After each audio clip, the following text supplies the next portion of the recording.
Hey guys, it's Ben, And Fenton, and welcome to. the Hooligans podcast. So, we're gonna get started with some small talk. So, Fen, would you like to start off with what's just been going on with your life? No, thank you. I would like to have our goat, and our host present themselves to the audience first.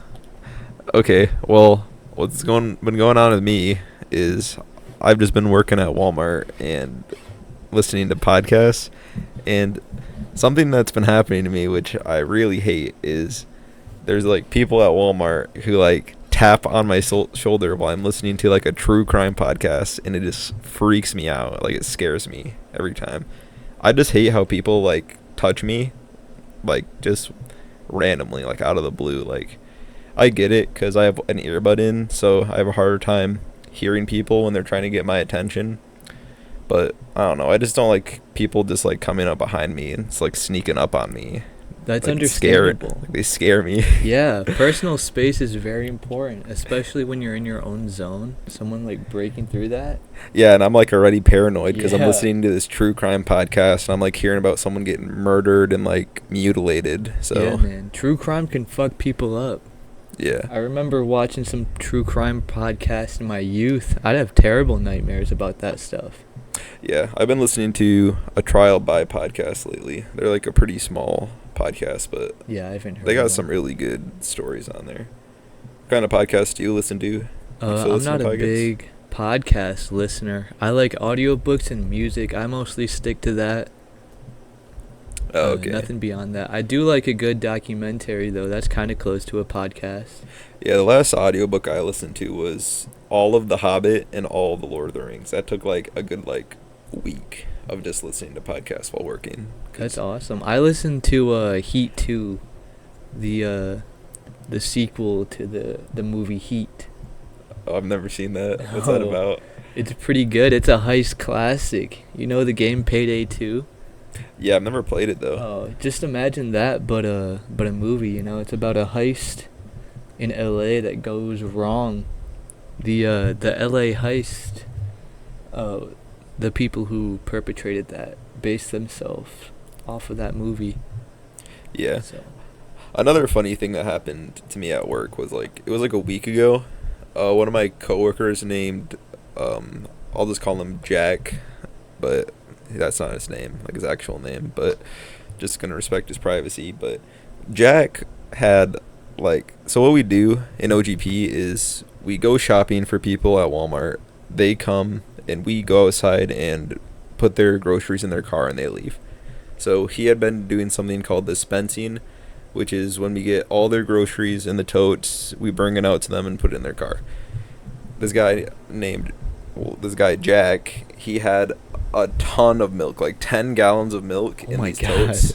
And it was stacked up above his head. Oh my god. And with the remodel of Walmart, they added this bump right at like the door to get out. And as he was going out, the milk like things fell over. No and way. like 8 of them exploded on the floor, and there were just a ton of milk all over the floor. That is terrible. There was like a huge milk avalanche. Yeah. I wasn't there to see Cow. it because I had been on my lunch break. Yeah. But right when I got back in, Cooper came to me and he was like, Ben, do you have a walkie? And I was like, no, why? What's up? He's like, I just got milk all over the floor. And I was like, You got milk? Dog, what happened? What happened? So I went out over to the door and I saw like the whole floor was just white with milk. That's the dude. worst thing that you could spill out of all liquids. Milk. Yeah. That's disgusting. So we called in maintenance, and this guy, he had 30 minutes left on his shift, and he had to clean up this massive mess of milk on the floor. What a way to go out. Yeah, it really sucked. That's terrible to end a shift. It took him like an hour to do, so he had Oh my like God. 30 minutes overtime, I believe, from that. So I don't think He's he making enjoyed money it. though. I guess, but he was probably tired Oh because yeah. he's been there for a long time. But yeah, it was also very hot outside, and since the main door to get outside was now littered with milk, we couldn't really use it. So I had to go through like a side door, which made my job just way harder, and it was like grueling outside. Like, Now what day super was humid. this? What day was it? Yeah. I don't remember. It was like a week or two ago. Oh man. I don't remember the exact day. I think it was on a weekend because it was very busy though. So If it was earlier this week, that would have been terrible. Like yesterday, what was it? Like 87, 88 degrees out? I don't know, but something I say with Jack is just take life as you go and don't let it stress you out too much. Okay. So when there was milk on the floor, I didn't start freaking out. Everyone was freaking out, running around Yeah. like, screw this, I want to go home. I'm just like, we just got to adapt to the situation, keep doing our job, and, we got to move on with our life. Just Yeah. because one bump on the road happened doesn't mean you got to leave your job just because one mistake happened. You got to That's just keep moving on. understandable. I'd say with my job as a kitchen bitch, I'm pretty familiar with having to overcome obstacles in the workplace. One of my coworkers, let's call them Samantha? Samantha. Yeah, that's a good name. Yeah, Samantha. They almost had me cut my finger off on accident. Holy Oh, crap, yeah. bro. This individual, they like to take up a lot of space. And you're cutting up food on a cutting board that's probably 3-4 feet long, and you have to fit 2 people in this area, and hands get in the way, people get in the way, and I just so happen to be cutting lettuce at the wrong time, and I get knocked on the shoulder. I slice off just a sliver of my left index finger. No, completely calm, completely cool. I instantly put pressure on the wound, and I go patch it up, get some isopropyl alcohol in that bad boy. That stung like a mofo. Got that, some hydrogen peroxide, having to sterilize the area, wrap it up, wear a glove the rest of the day. So, what was Samantha even like trying to do? Like, how did she even bump into you? Samantha was making a salad next to me, and I was cutting up lettuce for the salad. Oh, okay. And you'd say like Samantha's a pretty big body then, like a little It's horizontally challenged. Possibly. I would say that she likes to take up more space than she's given, and some people tend to lean that way. Yeah. So our stories kind of like correlate because people were invading my personal space, and this Oh, yeah. Samantha was obviously all up in yours if she's Mhm. bumping into you and making you cut your finger. So Yeah, in the workplace, she is kind of known for this. There's been plenty of complaints in the past since this individual is known for lack of a better term, titty rubbing up against people, and she is. Is it intentional? The titty rubbing? It could be. It very well could be. I don't think this individual is in a very happy and healthy relationship, and she could be trying to seek this sort of attention from other people that she's not given from her Significant other. Yeah. Do you think she's like not getting enough attention from her significant From, other, so she's trying to rub up on some other guys? I would say so, yeah. Let's just say me and Ben happen to have a story with Samantha and her significant other. And we hate to bring these biases into the workplace, but with the lives we've lived, this is pretty hard to do, so.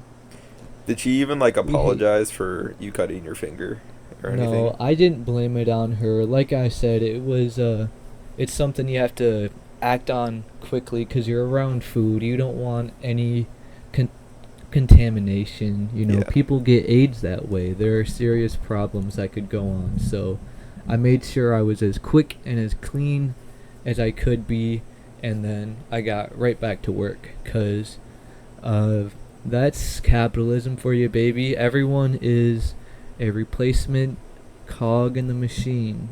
Yeah, and I heard you were food safe certified, so you really care about the hygiene of the food. Yes, I'm not food safe certified. I don't know what that is. I am Serve Safe certified. I have a allergen and food handler certification, and these are concerns that I carry with me every single day into the workplace. So do you think Samantha had attempted to titty bump you when she had bumped into you, or was it just like a typical like shoulder It check? could have been an intentional titty bump because uh, there was no real reason for her to come any closer to me. It doesn't take you, you don't have to really shift side to side when you're making a salad. You're just sprinkling stuff in a bowl. Oh man, I can actually understand the sway because I am also a big boy, and let's just Yeah. say us big boys have a tendency to sway when we're standing because we have a harder time balancing. So she It could have been make doing sense. the what I call the fat man sway. Yeah, sometimes I do tend to do a sway too. If I have to move from one point to another point, like if I'm cooking, like I don't know, if I'm cutting up olives, Yeah. I gotta cut an olive, sway over to the side, put it in a container. Cut an olive, sway to the side, put it in another container. I like to move like that, get a little rhythm, side to Yeah. side, like the sunflower plant in Plants vs Zombies, swaying side Yeah, to I know what side. you're talking about. Yeah. Another explanation for that might be she might have just had to like go pee, like doing the potty dance. Oh yeah. Like going back a little and forth. potty dance, yeah. Give you a little bump, a little shoulder check. I know that goes by another name. It's called the aisle dance. The aisle 'Cause- dance, what's that? Yeah, a lot of people when they're standing still in an aisle, they tend to sway side to side. It's like an idle emote that most people tend to Oh. do. Yeah, they just sway side to side. Yeah, I get you. Well, is there anything else you want to talk about for small talk? I think I covered about everything for me. I didn't really cover myself. I'm Fenton. I have not graduated high school yet, unlike all my other friends. I was a year behind all of them because I was held back my first grade year because I did not talk to anyone. So this podcasting stuff is not really natural to me, but I'm here and I'm enthusiastic to create the greatest podcast for all of the hooligan listeners out there. Yeah, and I didn't really give much of a backstory on myself, so Let's hear that. yeah, my name's Ben. I did graduate. I'm a year ahead of Fenton. I'm 19 years old. As you heard earlier, I work at Walmart, and me and Fenton, like, not much experience with podcasting. We just decided to start this podcast because we want to strengthen up our relationship, and since I'm going to be going to college soon, he's still going to be in high school. We're going to be further apart, so we thought this podcast would keep us in contact and just give us a way to express ourselves while we're moving on in phases of our life. Yeah, I also think that's a great way to show to the viewers the power of friendship. Yeah. Even through distance and tribulations, you two can hold a friendship.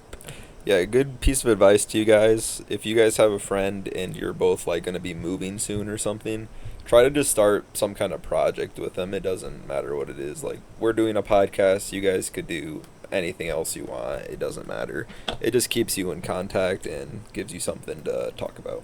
Yeah, that's a pretty big goal in my life right now, I'd say. As it's not just Ben who's going to be leaving. We have a whole friend group that we're all leaving behind. So we're trying to get small things together. Me and one of my other close friends, we're starting a band. Just as, it's something we both like. I like music, he likes music. It's something we're doing to stay connected. And me and Ben landed upon making a podcast because there's nothing more we like doing than doing some shenanigans. So we're going to get together and do some shenanigans and entertain the people of the internet. Yeah, so to move on with the topic of our first episode is we're just going to do some would you rather questions and tell you guys our answers and give you a good explanation on why. So Keeping it nice and simple for the first episode. let's start with our first question on this spreadsheet that I got. Would you rather have the ability to see 10 minutes into the future or 150 years into the future? Yeah. Fenton? Well, I remember before we press record on this podcast, we kind of skimmed through a lot of these questions, and this one stuck out for just how stupid it was. Why would you ever want to see 150 years into the future? You can't tell the future to anyone. No one's going to be alive then. 150 years. None of that knowledge is useful. What are you going to do? Bet on the Super Bowl 150 years from now? 150 years from now we're going to have flying cars. Whoop-de-doo. I'm going to be dead by then. I don't care. You're going to be dead by then. No one cares. Yeah, this question, I also do agree with Fenton. I think it's pretty stupid. This question isn't really specific enough either. Like, is it 150 years into your future? Because, as long as I've known, I don't think anyone's even lived over 150, so I'm not going to be alive by then, so I don't know why anyone would care. Unless they're looking up for their future generations, if you could somehow see your family's future. But it's really hard to say how your current actions could even affect that far into the future. I think it'd be much more useful to see 10 minutes into the future. Like, let's say you're about to, like, scratch off a scratch ticket or something. You can see if you want or not, and then decide if you want to do it or not. Like, I think 10 minutes in the future is a pretty good life hack. Like, if you're going to see if someone's going to kill you, you could maybe prevent it. Now, if you can't change the future, like, let's just say it's fate, then I think both of these are bad. And if it's just, like, fate, I'd rather see 150 years in the future because I already know I'm going to die at that point. And I personally don't want to know what's going to happen before it kind of ruins all the excitement out of life. If it's like fate, then I would choose 150 years in the future because I would rather not know what's going to happen before it happens in the 10 minutes if I can't change it. If I can change what's going to happen, then I would choose 10 minutes into the future, personally. Yeah, I do agree. 10 minutes into the future would be some kind of cool sixth sense. If you did have that, where you could change your future. But if it was set in stone, why would you want to see either, really, if you can't really change it? But it would be cool to see what's going on 150 years from now. Yeah, it really just depends on, like, what you're even seeing, because you're probably not going to understand. Like, 150 years from now, AI is probably going to take over the world, so yeah, it could be probably sad, just be like too. A robot world. And no one's going to believe you when you say, like, this stuff's going to happen, so... Yeah. What if you look into 150 years from now and the whole Earth is just, like, scorched? That'd be crazy. That would be really sad, and you're the only person who knows that. Everyone's going to think you're crazy. You're going to get put in, like, a psych ward. Yeah. Well, both of our answer to that one was 10 minutes into the future. All right, so for the next question we got, would you rather have telekinesis, which is the ability to move objects with your mind, or telepathy, the ability to read people's minds and animals' minds? Ooh. All right, I'll start off with this one since Fenton started with the last one. I personally would rather have telekinesis. I think both of these are useful. Like, for example, telepathy would be super useful if you're, like, an interrogator or, like, investigator, because you can always tell if someone's lying, unless they're super good somehow at, like, hiding their own thoughts on something. Or if they trick their own mind into believing something that's not true, which could be difficult to spot. Telekinesis, though, it always is useful, and there's less downsides. Like, for example, telepathy, I feel like there's more downsides, because then you can... It also depends, like, in Code Geass, there's someone who had this power, but he basically always had it turned on, so anywhere he was, he heard everyone's thoughts at the same time, which basically made him go crazy. So if it was like that, that would even deter me more to not want telepathy. Thank you for the Code Geass lore. That's a good call out there, dude. Yeah, sorry, that's probably a bit of a spoiler to anyone who hasn't watched Code Geass yet. Spoiler warning, come on. Code Geass came out, like, in 1990s, dog. If you haven't, like, seen it yet, that's kind of your fault. Yeah. But that's like people who haven't seen Perfect Blue. Like, come on, what are you doing? Yeah, but even if you could, like, control when telepathy is on or not, like, if you, like, just read someone's mind and they're, like, talking shit about you in their mind, that's just gonna make you feel like shit, man. Like, I don't want to hear this stuff. Yeah. I'd rather move stuff with my mind. Like, I can just be lazy and like turn off my light or something. I don't know. There's a lot more uses to telekinesis, in my opinion, than telepathy. So yeah, that's my answer. I've got to say telepathy. I think knowing the true intentions, and I guess with telepathy you can kind of see into the future slightly, maybe. Like, you can see what people are thinking about doing before they do it. Like, if you are some kind of like super soldier, you can tell what every enemy's doing. What about like intrusive thoughts? Like, everyone has intrusive thoughts but don't act on it. Then you get to know that, and you get to know who people truly are and what they're really thinking. I don't think people should be defined by their intrusive thoughts. I know you've had some pretty Yeah. fucked up intrusive thoughts before, probably. Yeah. I know I have. I had some really fucked up intrusive thoughts personally, so Not would not really, want- no. I would not want anyone I don't to see like- what's inside my mind. I don't like walk down the street and I'm like, oh, I'm gonna fucking shank someone. I don't think like that.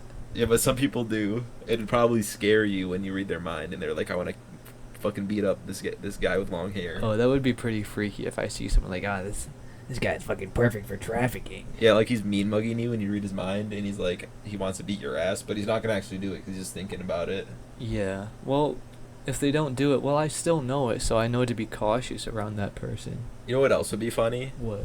You could be like Joseph Joestar, and like you're gonna know what they're gonna say before they say it, and you like say it before Yeah. them. That'd be so That would be funny. pretty funny. Yeah. That'd make them so like think you're like insane or Yeah. crazy, dude. It'd be so weird.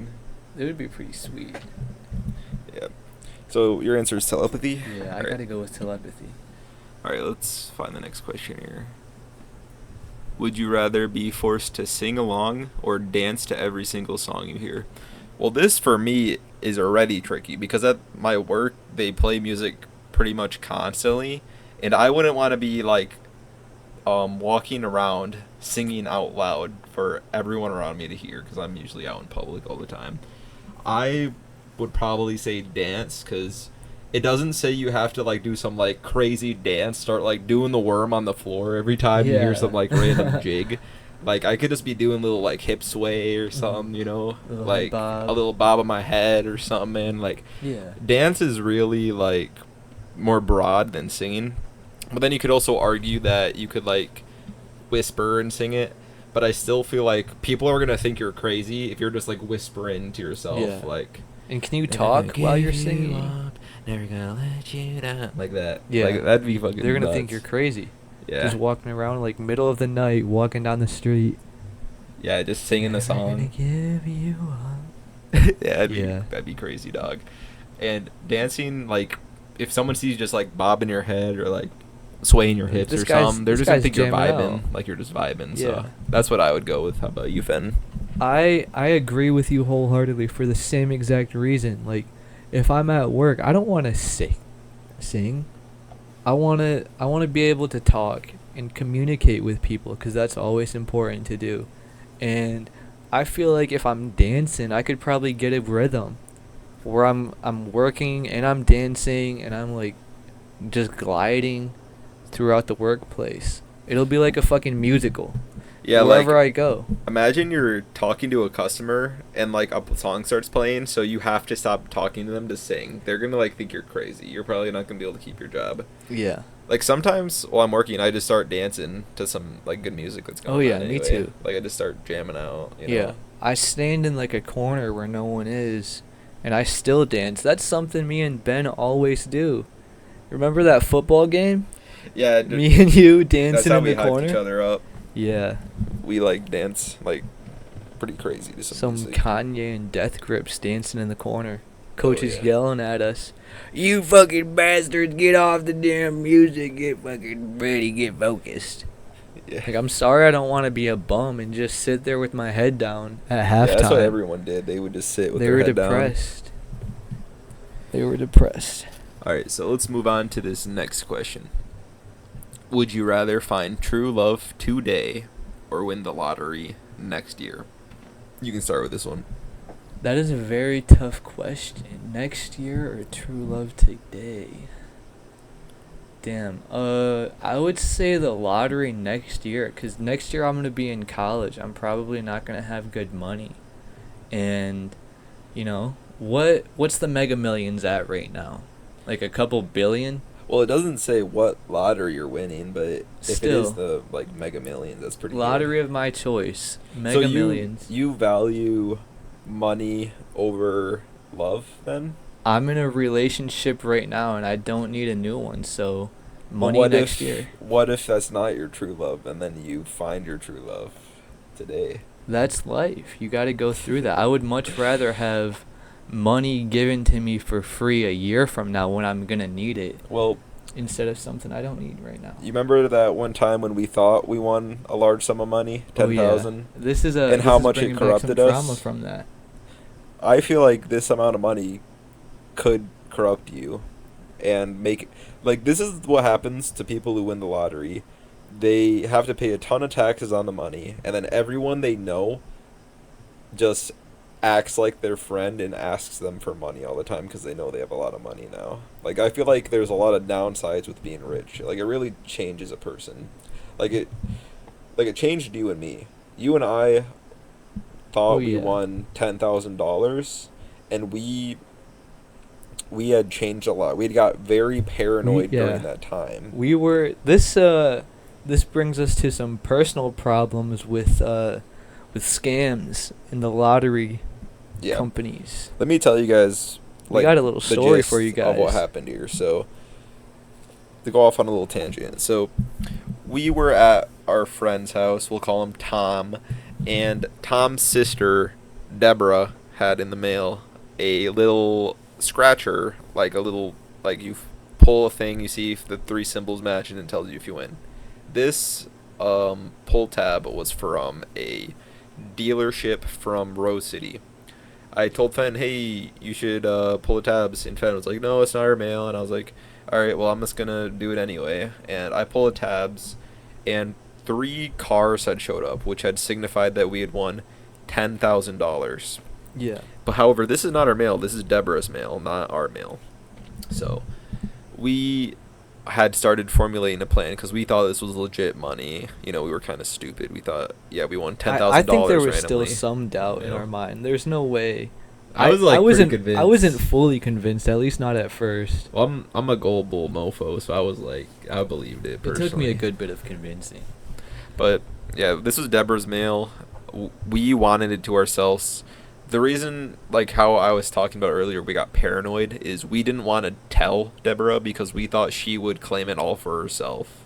Because, Or it's funny. she would call the cops on us for going through her mail. Yeah, and then, yeah, that's how we got paranoid, and that's why I was saying that money can corrupt you. But for my answer on this, I would also say win the lottery next year, even after that whole tangent. Yeah.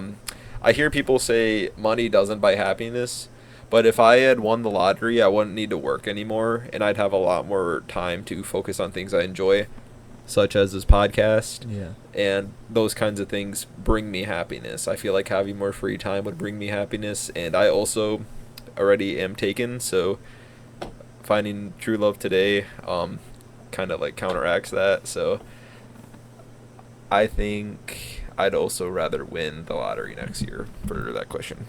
For sure. It is kind of BS saying money doesn't buy happiness. I see how it isn't a instant end all be all to, instant happiness, but I would be a lot happier if I had won the lottery right now. I can see the downsides and the upsides, but Oh yeah. for me, the upsides far outweigh the downsides. It's just like everything. There's downsides and upsides to every single thing. Yep. And you just got to weigh those out. All right, so would you rather be in jail for 5 years or be in a coma for a decade, also known as 10 years? All right, so I'll go first on this one. So it's basically saying, would you rather be in jail for 5 years, which means you're awake during this time? You could potentially die in jail because those places are kind of dangerous depending on which jail you're in. However, you could be in a coma for a decade, but that would feel like you've just gone to sleep and then just wake up. but you're out for that whole time and you just lost a decade of your life that you were just sleeping through, basically. I personally would rather lose less time on my life, and I'd rather be in jail for 5 years because at least I'm conscious during that time and I'm not unconscious. So I'm still living my life, even if it's a little more miserable than it is today. And if I could choose which jail I was in, that'd be great because then I could just go to the Norwegian jails because they treat their prisoners like royalty there.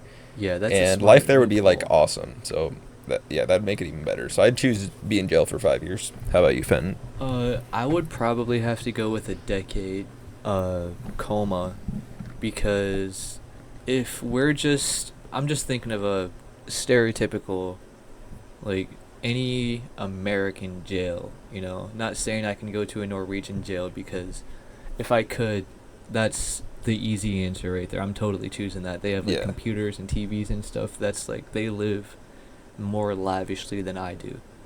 But jails in the United States absolutely change people. They're designed that way. I know some guy that was in jail for 10 years. He's a completely different person after he came out. And in half the time, you're still going to change quite a bit. And I think, with all the stuff that goes on in jails, I would come out a changed person. And I don't want that to happen. I think I would lose more time to remain myself. And it's just like, skip a cut scene. 10 years from now, cool. We have like really cool AI, hopefully, and like, I don't know, we end climate change.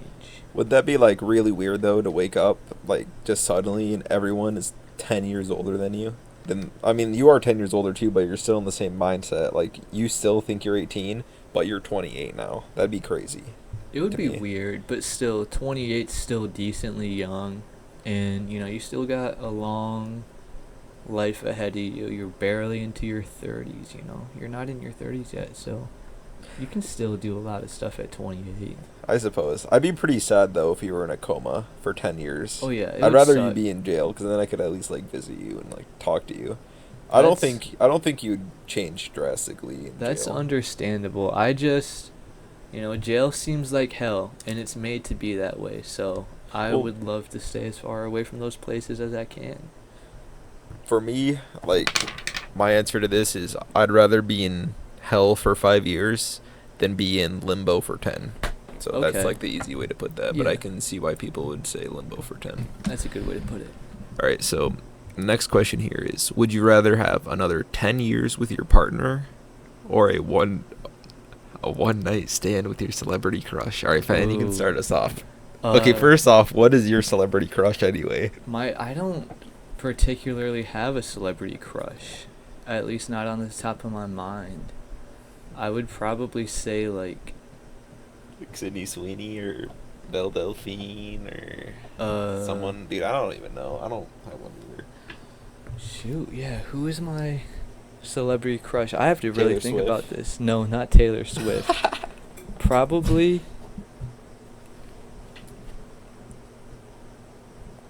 dude, I have no idea. I can't think of one. How about we pass this on to you, Ben? I'm gonna think about my celebrity crush because I really don't think I have one. So my opinion on celebrity crushes anyway, I think it's kind of stupid It is to very have one. stupid. Because, like, if you're already with someone, why do you have a crush on someone? Even if it's so improbable that you're going to end up together because they're a celebrity, obviously, and you're not, most likely. To me, it still is kind of like cheating to even have a celebrity crush when you're Yeah. with someone. I mean, it's not, like, by technicality cheating, but it just kind of, like, as people say, gives me the ick. Like, I'm not a big fan of it. Yeah, And it I is personally don't think I have a slight celebrity turn-off. crush either. So, yeah, my answer is pretty obvious, especially since I'm taken. I don't want to have a one-night stand with someone that's not my partner. I'd rather have another 10 years with my partner.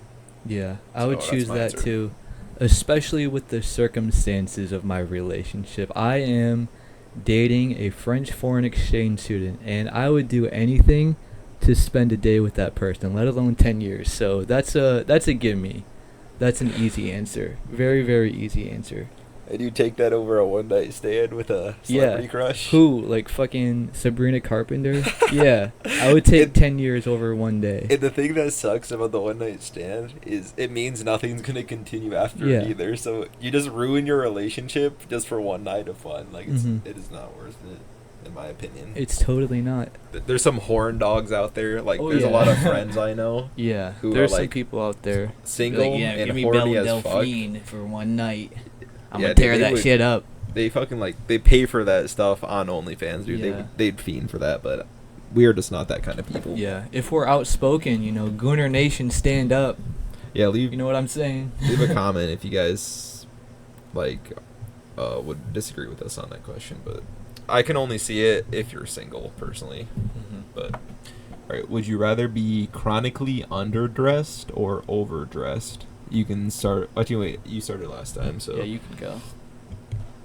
that's quite a hard one.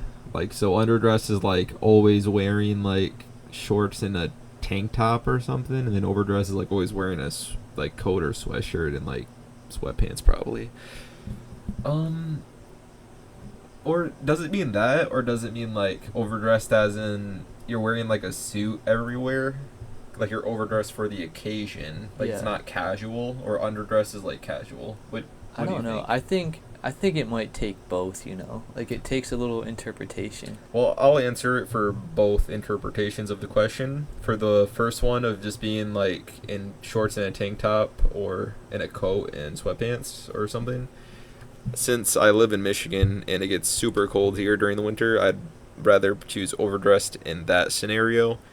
But in this scenario of fancy clothes versus just sweatpants and a shirt, I would also choose underdressed because I practically already just wear sweatpants and a normal shirt besides on occasion, I guess. If you're at a funeral or a wedding, obviously you're gonna dress nicely, but I guess for those scenarios it would suck because I'm gonna have to wear sweatpants. But imagine wearing a suit to bed. That would suck. Yeah.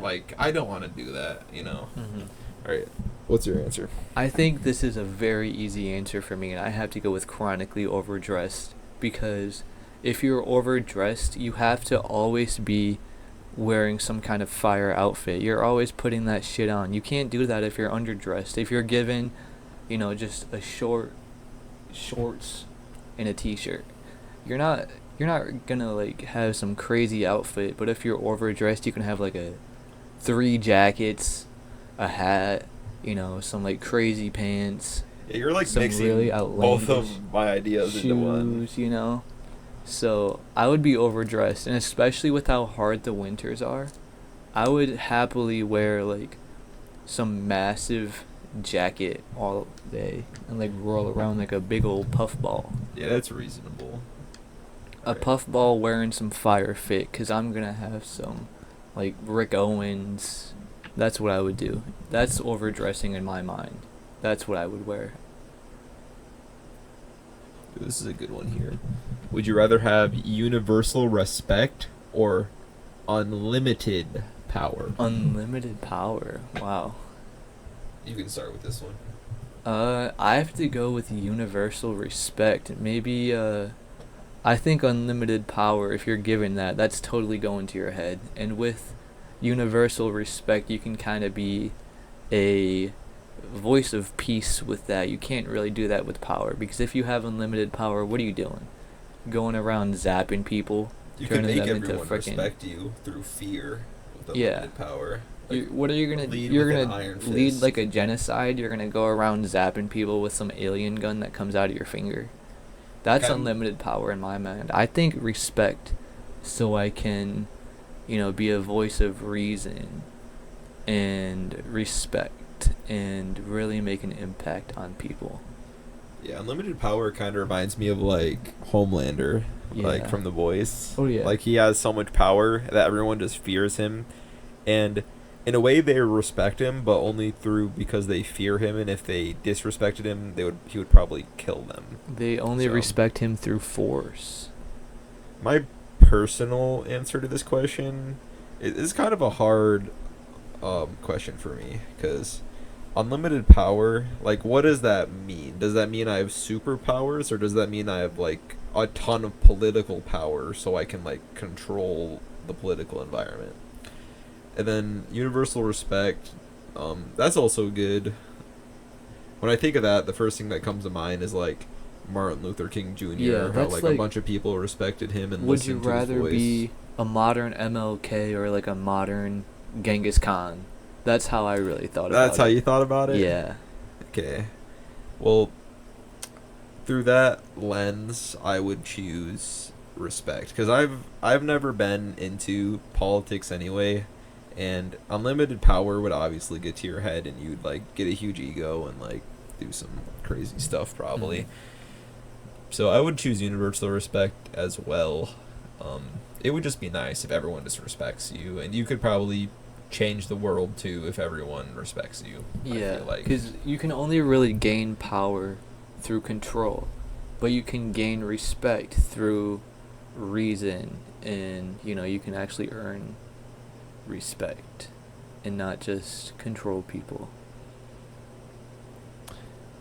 All right. This one's kind of goofy. Would you rather Okay. swim in a pool full of Nutella or a pool full of maple syrup? What kind of a question is this? I Okay. don't know. I don't know who Uh, wrote this article, and like that was a deep thought they had in their mind Ooh, apparently. Nutella or maple syrup? Want me to go first? Yeah. This is a tough one. Both of these suck. Yeah. Like either way, I'm gonna be disgusting afterwards. Yeah, they're both so stupid. Imagine having to wipe, Which one of these are Nutella. thicker? Is it Nutella's Nutella? definitely thicker. Then I'd probably, dude. I don't know. Like, what if I go under the water and I get maple syrup all over my hair I and it's gotta gonna go. get sticky? Yeah. Dude, I don't know. This is a dumb question, dude. I don't know who thought of this. I'd gotta go with I'm not even like too familiar with Nutella as it Yeah. is. I'd just go with maple syrup, just old I gotta fashioned. go with Nutella because I think maple syrup, getting all the sticky maple syrup in your hair is a lot worse than having to wipe Nutella out of your ass crack. That's just my way of thinking about it because I would hate being sticky all over. You're like a human. Dude, I don't like know. a I think it'd be cat kind hair of. roller. I think it'd be kind of fun to swim in maple syrup, like super viscous, you're just like going through there. I think it would be pretty weird. I think Nutella. You're not gonna be able to move. Yeah, I feel like it'd be Nutella, like you're just gonna quicksand. stand there, I feel like yeah. you're gonna be stuck, and you're Oh, not yeah. gonna be out. I think you'll die in the No, Nutella. I don't think you'll sink into Nutella. I don't know. Maybe. Yeah, imagine it's like a 7-foot deep pool, bro. You're not swimming out of Nutella. You're gonna die in there. You're gonna Oh, yeah. sink in the chocolate and die. I feel like. In maple syrup, it's gonna be hard as hell because it's super viscous. Mhm. Depending on like if it's real maple syrup, which is way less viscous than the ones with corn syrup in it. And if it was one of those, it'd be a lot easier to get out. Oh yeah, real maple syrup would be a breeze. Yep. All right. So, would you rather labor under a hot sun or extreme cold? That's a good question for us. Oh yeah. You can start off with that one, Fenn.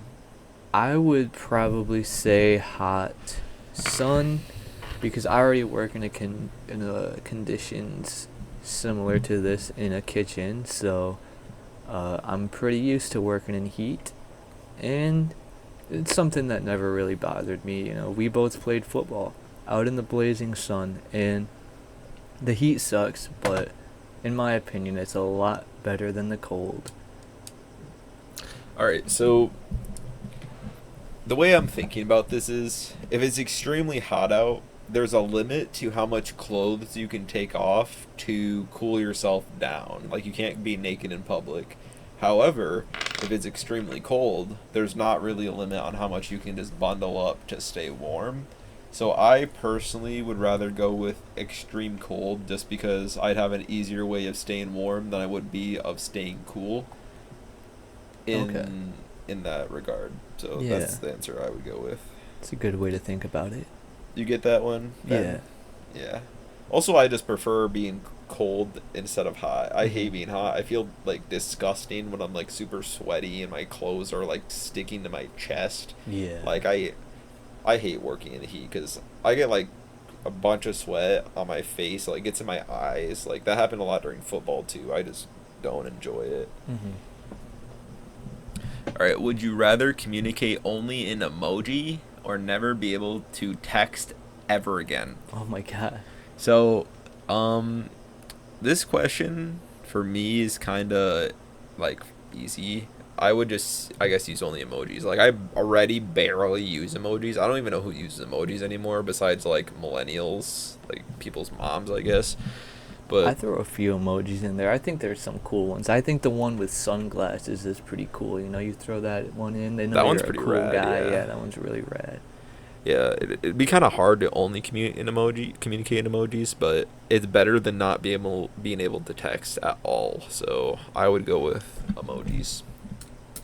Yeah, I would go with emojis too. And I think you could probably come up with some clever ways of talking to people with emojis. Like if you're trying to do a booty call, you know, get like a peach emoji, the okay emoji, and like an eggplant, something like that. Figure something out. If you like, you want to go swimming, send a swimming emote and then a okay sign. Something. All right. Would you rather work an overtime shift with your annoying boss, or spend a full day with your mother-in-law? My mother-in-law. Ooh, okay. I don't happen to have one of those. Just so- imagine you have a mother-in-law for this Okay. for the scenario. I was on a voice call with my mother-in-law. I don't know how much English she speaks, so I think it would be pretty rad, you know, teleport to France. I'll do that. Yeah, that's the answer I'll take. A day with my mother-in-law. So a full shift with my annoying boss, or Yeah. a day with my mother-in-law. I also don't have a mother-in-law. My so boss it's hard to also say. happens to be very, very annoying. So He's also an alcoholic, so that yeah, doesn't a help the very situation at annoying all. alcoholic, and I think there would be a lot of problems with that. You already got to spend like full days with him. You don't want to spend another full day with him. Yeah, just Yeah, anytime he's in the vicinity, the vibes go down. My boss, like, I personally like my boss, so even some people aren't that lucky, Ben. I know, I'm sorry, It's good, dude. but yeah, I personally like my boss, even if he was annoying. For my job, I'm not even around him often because I'm usually always out on the floor picking, which is like getting people's groceries and bringing it back. So I'd rather work a full shift with my annoying boss, but then again, if I have a day with my mother-in-law, whoever that may be, at least I'm not working, so that might be nice too. So I guess I'd spend a day with my mother-in-law because I've had like stepmothers before, never in-law because my dad never actually got married to any of them, but I think it'd be fine depending on the mother-in-law because some of them were pretty chill. Yeah. So I guess I would choose that. Yeah, I don't see the problem. Like, I know it's like a stereotypical, oh, I hate my mother-in-law, but I don't see the problem. I think mother-in-laws could be kind of cool. You know, it's like seeing a cool uncle every now and then. Yeah. Like, so, if I go to a family outing, most of the family there, I don't know them. Like, they're the people, they're like, oh, I remember when you were so young. I don't know you. I'm just here to have a good time. yeah, I get And ya. that's what I always strive for. Yeah, me too. So this next question is, would you rather have a pause button or a rewind button in your life? So kind of like the movie Click Yeah, from Adam just like Sandler. the Adam Sandler classic, Click. Speaking of Adam Sandler, his Happy Gilmore 2 came out recently on Netflix. Have you seen that one yet? Yeah, I watched it at work. How was it? I haven't seen Uh, it yet. I've been meaning to watch it. I did not pay too much attention to it, and we just recently got rid of our Netflix. And I was planning on rewatching it in my free time because I typically try to watch a movie every single day, and Yeah, I love wanted to movies. watch Happy Gilmore 2 again, but I wasn't a big fan of the original Happy Gilmore, so Really? no, not really. I love that movie. There were a lot of connections to that movie, and if you didn't get it, you didn't get it. So I just assumed the movie wasn't really made for me. Well, from what I've heard about the Happy Gilmore 2, is there's a lot of flashbacks, so it's kind of just like bandwagoning off the first movie, Yeah. which I'm not a fan of that, but I also just like love Adam Sandler, so I'm Mhm. likely just gonna watch it anyway, just because I like Adam Sandler. It seemed like a pretty big fan service. Like a lot of my coworkers are older guys and they watched the Happy Gilmore too, like the original Happy Gilmore when it came out, and they love it. So it was a cool environment seeing the movie around people who, truly enjoy the movie and have enjoyed it for a long time. So it was a good experience watching the movie, but I feel like it was made for people who have a history with Happy Gilmore Yeah. and haven't, I've seen the movie maybe once, and I've seen it like on TV. I've seen like the ending probably more times than I've seen the actual full movie. What was the ending again to Happy I Gilmore? completely forgot. I was probably like 4 or 5 when I saw it on TV. I didn't even realize I was watching Happy Gilmore until a good bit later when I watched the full thing. Yeah, I get you. The Rowan Button also reminds me of that one Rick and Morty episode when Morty had like the rewind thing, like he could like save his progress like a video game and like Mhm. quick save. Have you seen that? Is that the one where they all get stuck in like a time loop in the garage? Morty gets like stuck in a plane crash and it's like Oh. snowy out and he like falls in love with someone and then he went through all this trauma. He found the switch and to save his life he hit it, but in order to hit it, I think he had to like re-meet the girl or something. Mm-hmm. So, and then he like tried going up to her and saying, all this stuff happened, we've been together forever, and she just thinks he's crazy, so she like pepper sprays him after he like lived this whole life with her. So, but this isn't like that. This isn't like a quick save type of deal. Like this is a rewind, so it's different. I don't recall that episode. The last Rick and Morty I saw was season 4, and I watched that pretty casually. Yeah, Just I haven't kinda seen the newer seasons in the personally. background while I did stuff, but it's something I really want to catch up with. Yeah, so for this, I'm assuming you can move while time is paused. Mhm. Otherwise, that'd be kind of useless to even pause.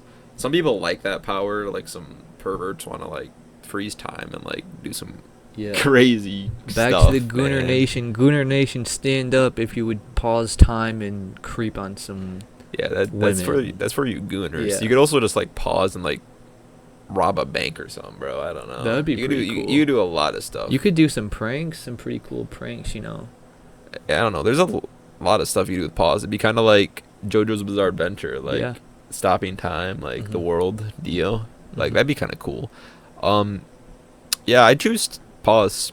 Rewind button would be kind of nice. Like if you make a really bad mistake, or like you're falling off a cliff and you're about to die, you just rewind Mhm. before you even went to the cliff or something. But also, oh yeah, if you pause time while you're falling off a cliff, that's not gonna save you. Yeah. You're just gonna die. You're pretty screwed. I So mean, in that you could try to scenario, it climb kinda up, sucks. Yeah, but you keep moving. Everything around you just stops. Well, would it stop, like, the forces of gravity in time? I feel like whatever. Well, if you were to say it stops gravity, then you would just be floating, like when you're just standing normally. So I would say whatever forces are being applied to you resolve. Like everything, like around you, still resumes as normally. Because if like air stopped as well, you would just Mhm. like suffocate to death. So Yeah. I'd say the forces are still being applied to you. Okay. Otherwise, I don't know. That'd be some weird physics equation of Mhm. some weird stuff going on. But either way, I don't see myself going off of cliffs often. So I would personally choose the pause. I wouldn't do that gooner stuff. You gooner nation can stand up, but I'm not in the gooner club Yeah. personally. But drop a like if you would be a weirdo if you had a pause button. yeah, and give us 5 stars if you're not a Yeah. gooner. Give our podcast 5 stars if you're not a gooner. Oh yeah. But give it 6 stars. I feel like I could like cosplay as like Jotaro, bro, and like Zoworld, and then like actually pause time. That'd be sick, man. Like Yeah. I don't know. It just seems like a cooler power to me. And dude, I don't know. There's so much stuff you can do when you pause time. So Mhm. I would choose that personally. How about you, Fenton? I would choose rewind time because you can make any decision you want, and you can be like, "Oop, messed up, redo that." You But I can feel take like any path. I feel like that kind of takes away the meaning of action, because the meaning of action is you make your decision, whatever decision you want, and then you get the outcome the first time. If you can keep retrying, like at that point you're never failing, and without failure you're never learning from your mistakes. Therefore, you are never improving. You could argue that you did make the mistake, but since you're not suffering the repercussions of said mistake, you are just kind of living without any mistakes. Well, you and you're could not learning rewind from it. the You can mistakes. rewind it after you suffer the repercussions, because if you make a mistake, you're not going to know instantly. And then you can suffer the repercussions for a bit and be like, yeah, I'm going to go right before I made that mistake. I learned a good lesson when I did that. Well, the situation I'm thinking of is like you cheat on your partner, they find out, and then you let it simmer for a little bit, so they like be angry at you, break up with you, and you're like, oh shit, I made a mistake. I'm gonna rewind time before I did that. You still physically did that. You just rewinded time, so you still had the experience, but you rewind time, so it never actually happened. So I feel like that's not something that's good. I don't know. Yeah, well, I'm saying, like, you can be like a superhero, you know? There's like a burning building and there's a cat on the top of it.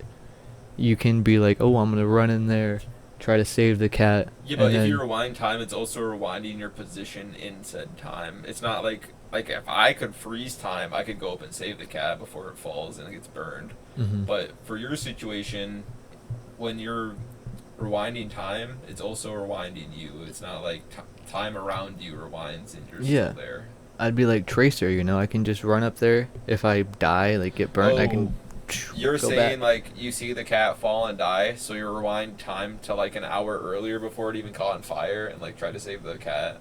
No, or I'm something? saying I can like path my way to get through there. Like, if they're like, think about the house as like a maze that's on fire.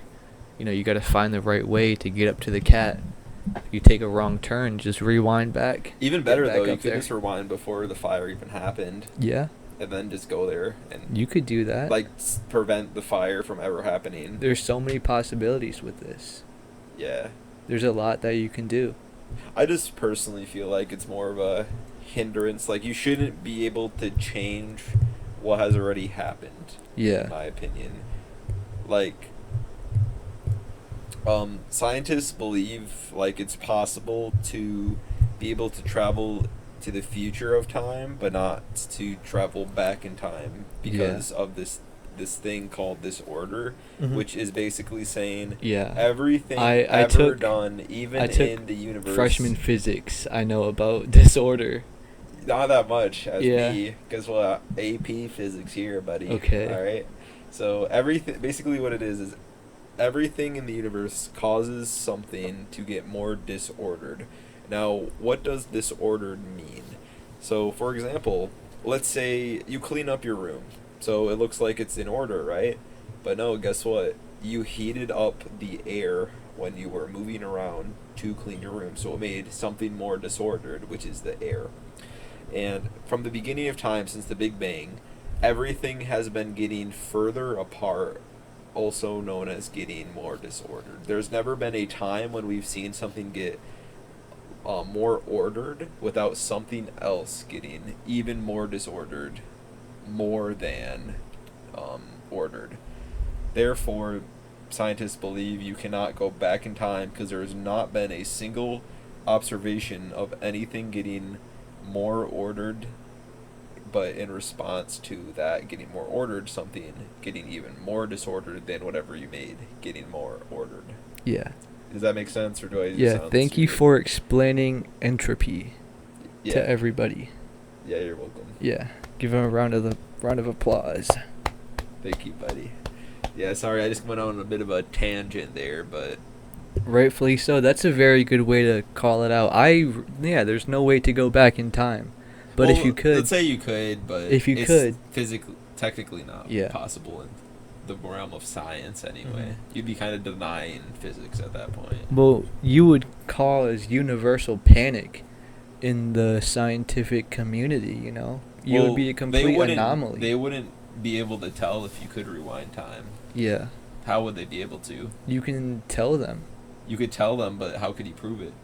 There's no way. And then people are going to think you're crazy and they're going to lock you up in a psych ward and you can just But then you rewind could time rewind before you and then go in and then there. guess what? You would just never tell anyone. Yeah. I feel like I can more easily explain the ability to freeze time than your ability to reverse time. Yeah. Because if I can freeze time, Well, there's no way. So they can- thinking scientifically, how would you freeze time? You would have to be moving like extremely fast. You would be like going at the speed of light everywhere you go, right? Yes, but that's more like. At least that's possible compared to not going back in time, which is impossible. What I'm saying is, in this theoretical situation where I can stop time, I could more easily prove that I can stop time than you could reverse But time. nothing besides like photons and tachyons can go the speed of light or faster. You think like nothing with mass, you know, like a little like hydrogen atom can't go the speed of light. Do you think a whole human could? No. No. I'd probably die if I Exactly. was moving that fast. Yeah. So you're going to pause time once, unpause it, and you're going to explode. Well, this is all hypothetical anyway, Fen. I was just Okay. saying I could more, in this hypothetical situation where we deny physics, I could more easily explain my abilities than you can. Yeah. You would not be able to tell anyone. That's a cool thing to think about. What would happen to a person if they could reverse entropy? I don't know. Yeah. I have no idea. Let's interview Neil deGrasse Tyson next episode and ask him. Yeah, if he wants to do a collab with us, we would definitely have him on, and so we could deep dive even further into these physics questions, which Yeah. we probably got some of the details wrong because we're not like scientists ourselves. It's just based on our physics classes, Yeah. which we vaguely remember. So Well, for some goobers, I think we're doing a fair job all right. Next question. being some like armchair scientist here. All right. So, would you rather always have a full phone battery or a full tank of gas? Oh baby, oh baby. That's a pretty good Oh, home yeah. run there for me personally. Yeah, that's I a don't know home about you. run. I got one obstacle in my life right now, and that's freaking gas money. You know, I have a gas guzzling truck, not by choice. I absolutely hate that thing. It is big and obnoxious, and it has an American flag on the back, but it's the only thing I could afford, and I have to limit myself from driving just because I don't want to waste money on gas and I don't want to pollute the planet any more than I already am driving around in this big old honka-tonkin' truck. I hate it. And if I could just drive around with a full tank of gas, it costs me $80 per tank. And even if I drive minimally to work and back, that's like 2 weeks. $80 every 2 weeks. If I could save that, I could put that to a frickin' Roth IRA. There I am, a millionaire by retirement, just because I don't have to spend money on gas. Yeah, overall, power to your phone costs less than gas to your car. Yeah. What is it like? If you're gonna fully charge your phone, it's like half a cent. I don't know. It's Something not much. like that. And my phone battery basically lasts me all day anyway, and it's not Yeah. really much of an inconvenience to just like charge it while you're going to sleep. So, I don't know what my phone's at right now, but I My don't phone's even know where plugged in it's at. currently, so Yeah, my phone's over there by you, but It's Last on the floor, time- actually. last time I checked, it was around 60%, What's and it at right now? it's at 46%, and it's 12:37. So would you You know. rather have that be at 100% right now, or your truck at 100% gas? No, It took me like 60% for a full day. I wasn't working today, so I had all the free time in the world to scroll on my phone and watch YouTube shorts. Yeah. And even with all of that freedom, I only use 60% of my battery. It would be useful if you're like stranded somewhere, but if you got unlimited gas, you're not getting stranded anywhere, you know? Yeah, I'm Buy a thinking- plane. You have a full tank of gas in your plane. Get a rocket. Fly to the moon. You have unlimited Well, gas. it's only your car. It's limited to your car. it Okay, said, if we're not limiting it to the vehicle. car, still. That's That's a no-brainer. I personally would also choose unlimited gas. Well, not unlimited gas, but a full tank of gas always in my car. To me, this is a pretty easy question. You know, gas costs money. Obviously, charging your phone costs money, but it's not nearly as much as gas, especially nowadays, you know. But, yeah, it's a pretty easy question. The only conflict I can see with this question is when everything switches to electric vehicles. Yeah. That's the only thing I can think of. But I'd rather still just have a full tank of gas all the time. Mhm. There's not much benefits of having a full charge on your phone. I guess, yeah, you never have to plug it in again, but Yeah, but just just plug it in when you go you're to sleep. like sleeping or Yeah. something, you know. So, all right. Next question: would you rather die before or after your partner? All right. So I'll go first on this one. I personally would rather die before my partner. Now, my reasoning before this is, if I die like after, like if they die before me, I'm probably gonna be like pretty depressed, you know, like I'm gonna be kind of lonely. They're gonna be dead, and I'm just gonna have to keep on living life, you know. I'm gonna be widowed. I'd rather not have to suffer through that, and I'm also older than my partner, so I hope I would die before them anyway, because you know that's just how stuff goes. Is like if you're Mhm. older than someone, you're technically supposed to die before them as Yeah. long as you're healthy, as long as they're both Mhm. healthy. So Or if you stay away from any danger, you know, you got to stay safe out there. yeah, but I would hope we both live a long life, and I would rather die before my partner than after my partner. So- Okay. I would say die after my partner, you know. It's a very tough thing to have to deal with the death of a partner, especially if it's someone you've lived a full life with, you know, every single moment you've spent with this person up to your very last. And that's a pain that I wouldn't want to put my partner through. So, and I think after the loss of a partner, given that, you know, you had like children and you lived this beautiful life behind you, it would be a great time to reflect upon that. And you can still be there for your children in a time of need and anyone else who was involved with your lives. So that's my view on it. I would rather die after my partner. All right, this next one kind of hits close to home for us, actually. So, would you rather lose all your friends but keep your best friend, or lose your best friend but keep the rest of your friends? Ooh. Ben, you can go first with that one. Yeah, I would say this does hit very close to home because we've kind of had a board wipe, for lack of better terms, in our friendship because everyone's going to college right now, and it really does suck, and it's a do or die moment for all of us. But I would have to say keep your BFF and lose all your friends, because it doesn't matter how many friends you have. It matters how important each friend you have is. Like right now, I'd say I probably have 2 close friends, but they're the greatest people I've ever met in my entire life. So I would rather keep a higher concentration of good friends and good people in my life than just have filler. I agree with this. Fenton is my best friend, and I would rather keep Fenton Yeah. and lose everyone else than lose Fenton and keep everyone else. Mhm. Because everyone else, I'm likely already not going to be close in contact with. Like, we literally started this podcast for us to stay in contact and be friends.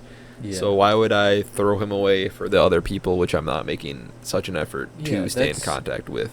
That's what I'm saying. Like, who else am I really talking to? There's, what did we call the? Lucas? Yeah, Lucas. Yeah, Yeah. Luke, our buddy Lucas who went to Seattle recently. Yeah.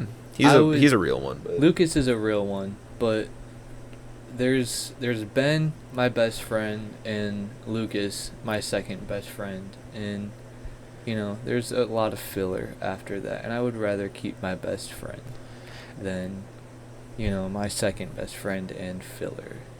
yeah, I agree with that. I'd rather keep my best friend than my second best friend being Fernando.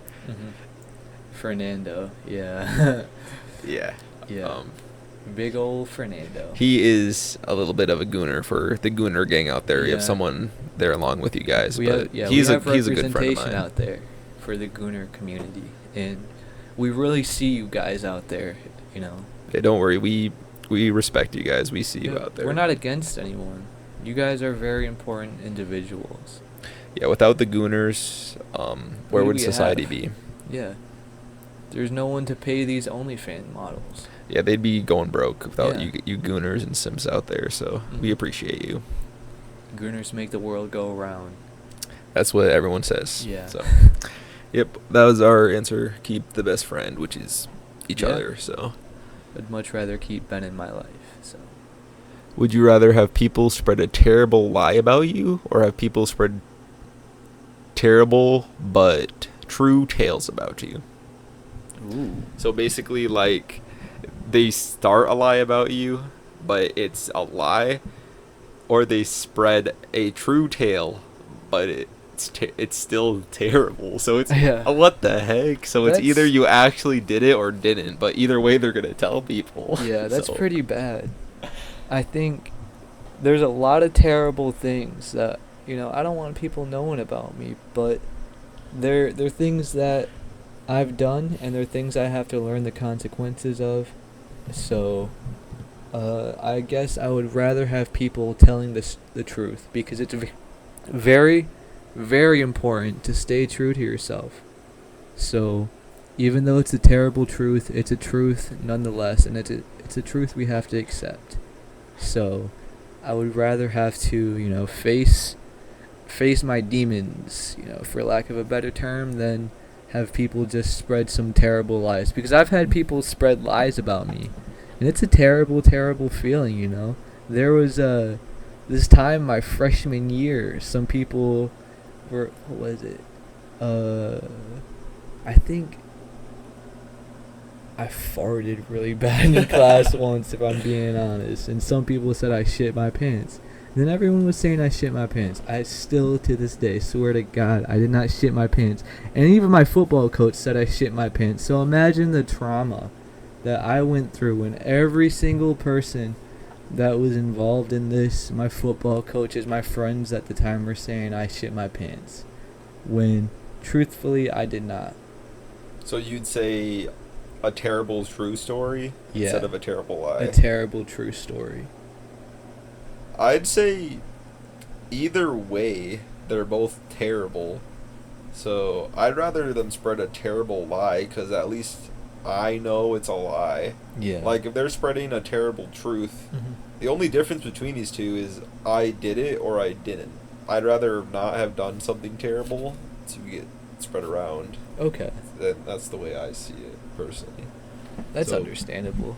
Yeah, we've been disagreeing a lot on these. I Yeah. thought we'd be more in sync. I think it's good to face your demons. If people are gonna put it out there, it might as well be true. I suppose. All right, this is a pretty good one here. Would you rather be the absolute best, so you're the number one best at something, Okay. but nobody takes it seriously, or just be average at something, but it's something that's well respected? For me, I'd rather be the best at something, because what's the point of being average at something if it's just well respected? Yeah. It doesn't matter if it's respected. If you're the best at something, that's awesome. Like, being the best at anything would be awesome. Like, even if it's, like, not even that cool. Like, I don't know, like, throwing a pencil into, like, a bucket or something. Like, Yeah. perfect accuracy every time. I don't know, something like that. But I'd rather be the absolute best at something, even if nobody takes it seriously, instead of being average at something, because I already can be average at something well respected. So that's my answer for that one. Yeah, I would agree. Be the absolute best, because if you're the absolute best, there's no one that could top you. If you want to be average, you can easily be average at something well respected, you know? Like, what's something well respected? Like playing guitar. You could be an average guitar player in a couple years if you really tried. Less than a couple years. Or, you know, like, I don't know, cooking. That's a well respected, like, skill. You know, people respect that. You can just try, just barely, and you'll be average. But to be like the greatest person ever to do something like, I don't know. What is something you think would be like you're good at it, but nobody would respect it? Like, I don't can you think of know. anything? I'd say like something Or it's just that comes not to commonly mind, respected, I like suppose. speed reading. I respect speed reading. I'm not saying speed reading is an unrespectable thing. Yeah. That's very impressive, but it's an underdog, so Would it be kind of like that guy from America's Got Talent who, like, Yeah. grabs a book and just goes through and, like, like that? yeah, I think I remember watching like some speed reading competition with my grandma once, and it was crazy. So I have a lot of respect for those speed readers out there. You'd be the only real one who could read Yeah. a book that fast. Oh yeah, imagine doing that. Imagine how smart you could be. That'd be really You'd cool. be superhuman. You would evolve to a new human if you read every single book ever. But it's different between reading something and actually understanding something. I feel Yeah. like you'd be able to read it so you know the words, but you wouldn't be able to understand it that fast, Mhm. I feel like. Yeah. It's like I cannot watch sub anime to save my life. I can read it, but I cannot comprehend it fast enough, especially if they're like really going off and it's going real fast. I can see it, and in my brain I can comprehend what it says, but I'm like, man, I did not understand that. Yeah, I personally like the subtitles just because it sounds better in Japanese, and Oh. I can read it pretty fast and still understand it. Like, I look I'm at a- it, and then I look at the screen. It doesn't take me that long to go back. I'm a and forth. decently slow reader, so I have to stare at the words the whole time.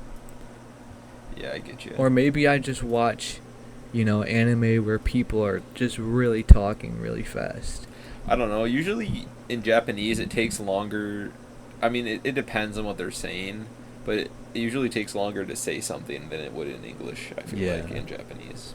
It could. There's some differentiations there where some things probably take longer, some things probably take shorter time Yeah, that to makes say sense. it. So Right. So, would you rather solve world hunger or global warming? ooh, global warming, easily. Why? The climate, we got to protect the climate. It's terrible. I just found out today that squirrels are becoming omnivorous because they don't have food. So they start eating little rats. What's next? The squirrels are going to eat the people. If there's no nuts left for squirrels to eat, we become the food. But if we solve world hunger, there's more food for the squirrels, because then no one else is hungry enough to eat the nuts. When people say world hunger, they're not talking about animals. They're talking about people. Yeah, and you care more about a squirrel than you do our own species? I think they're both the same means to an end. Both are a terrible thing, but I think climate change is a lot bigger of a factor to bringing upon the end times than world hunger. I disagree, because I feel like solving world hunger would also help with global warming, because, like, people won't need to farm cows as much, which causes a lot of global warming because everyone's just going to have enough food. Okay. You know what I'm saying? Yeah, but how? It depends. How do you solve world hunger? Is the food just gonna appear out of nowhere, or Well, do if we we just had that question, we could solve it, but I don't know. do we just really ramp up the? It's like Jesus. Like one piece of bread becomes like a Yeah. 100. Like it's just gonna come out of nowhere. Yeah, It's, is there it's like like- a miracle. Are we Like, are we Jesus came performing back down. miracles, or are we farming more cows? It's a miracle. It's a miracle either that global warming is fixed, or it's a miracle everyone has just food. That's Okay. that's the situation. I still gotta go global warming. You know, wildfire is terrible. Yeah. Climate change terrible. All of it. I massively disagree with your Really? answer there, buddy. I think, the people starving in like North Korea because their dictatorship government, Mhm. they need food. Like people in Africa starving every day. Every time I eat something and feel like I can't finish it, I say, I'm going to finish this for the kids in Africa because I believe that no food should go to waste because there's people out there starving. So I'm That's not going to waste no respectable. food. Huh? That's respectable, but also, no food should go to waste because there was a production involved in making that food, and that production caused global warming. They're I don't both know. a fork in the road. I personally think world hunger is much more important than global warming. Yeah, people just, if everyone wasn't hungry anymore, like no one would be home. I mean, they'd still be homeless, but at least they wouldn't be starving on the streets. I don't know. I personally think world hunger is a much larger issue than global warming is. Okay, respectable. Very, very respectable. All right, would you rather be in the history books for something terrible, like Hitler, or never be remembered? Personally, I'd rather be remembered for something terrible than never be remembered, because that's something that everyone wants in their life, is to be remembered once they die. Well, Even if it's okay. something terrible. I'm not saying like something as terrible as the Holocaust, obviously. It could just be something like, You crashed the Titanic. yeah, like I'm the one who drove the Titanic. Yeah. Or like I killed somebody or Mhm. something. At least I'm remembered 100 years from now. Mm-hmm. Like, I'd rather be in the history books because at least I'm being remembered for something, even if it's not something good per se, than to be forgotten. Because in a way, when you're being remembered after death, your idea is still alive. You are still alive. And if you're just completely forgotten, your whole family just forgets you, nobody remembers you, your whole identity no longer exists. So I personally would rather be remembered for something terrible than nothing at all. Yeah, I'd rather be completely forgotten because I feel like the idea that we should strive to be remembered after we die is kind of useless, I'm going to be dead, so I'm not going to be there to notice that I'm being remembered. And I still had a good time here, so as long as that happened, why should I care if other people remembered me? There's a different meaning to life than just finding just recognition from others. You should truly enjoy yourself and the time you have here, and all of that stuff would come naturally. I think it really depends on what your meaning of life is. And I think a lot of people's meaning is to be remembered, to do something to make them remembered. Most people obviously want it to be good. Like, I would rather it be something good. Mm-hmm. But anything at all to be remembered is a positive to me than nothing at all. But I understand why someone wouldn't want to be remembered for something. Yeah, I feel negative. like death and being forgotten is something that everyone experiences, and it's something that shouldn't be feared. So there's thousands of murdered indigenous people. We don't have the story of these people, but we have the story of their times, and I think we should strive for a collective kind of moment that put us in the history books, not these individual acts, because who are the individuals we really remember throughout history. You know, you have like Hitler, Mao Zedong, and Genghis Khan. Yeah, they're always going to be alive Who in the always history did books. bad I'd rather things. be remembered for Yeah. something. You know? Mm-hmm. I just think as a species, we should strive for greatness instead of as individuals. That makes sense. So, yeah. All right. Would you rather to only be able to talk to your dog and your dog actually understand it, like your dog knows English, or your dog to only be able to talk to you in English, but to everyone else it sounds like barking, and everyone else thinks you're crazy? Fenton? Ooh. I would rather talk to my dog in English. I think having a dog that could understand stuff like, oh, grab me a beer from the fridge, or like stuff like that would be pretty cool. You have like a secret little confidant, your little spy. You can be like, hey doggy, go steal me some cigs from the store. Something like that. Go grab me some water, and they'll go do it. And it just kind of strengthens your relationship with your dog, because you don't have to use them to control them and make them go do stuff for you. You can just appreciate your dog and tell them how amazing they are, and they'd probably love to hear that. If your dog understands you, that doesn't mean it's going to listen to you. It still has like a dog brain. That's a fair point. I don't think my dog would listen to me. I try to talk to my dog, and the second I start talking to him, he starts licking his balls. Like, he's actively ignoring me. So I think if my dog did understand me, he probably would ignore me, but there's a chance that I could get to him. And I think that full comprehension of English is the missing key here. I guess. I personally would rather my dog be able to talk to me, even if everyone else thinks I'm crazy. But still, your dog has a dog brain, and they're talking to you in English. Do you think they're going to form a full sentence, or they're going to talk like a baby? That's gonna be cool. No, they could be like, outside. Like, Okay. they tell me when they want to go out and stuff. Okay. Or like, give me food. Like, I'll know what they want, at least when they're barking. Uh-huh. Or like, play with me, like something like that, Okay. 'Cause I'll at least know what they're trying to say. Now, in the situation of a dog's intelligent for both ways, I think that'd be pretty cool too. If my dog can speak to me like it's a human in a dog's body, I'd feel really bad for it though, because I could only understand him. Mm-hmm. Like if he's like, man, I hate being a dog, man. I wish I was like a human, like one of you guys, man. Like, dude, like it I'd feel sucks bad. I'd be being like, down sorry, here, little so homie. small.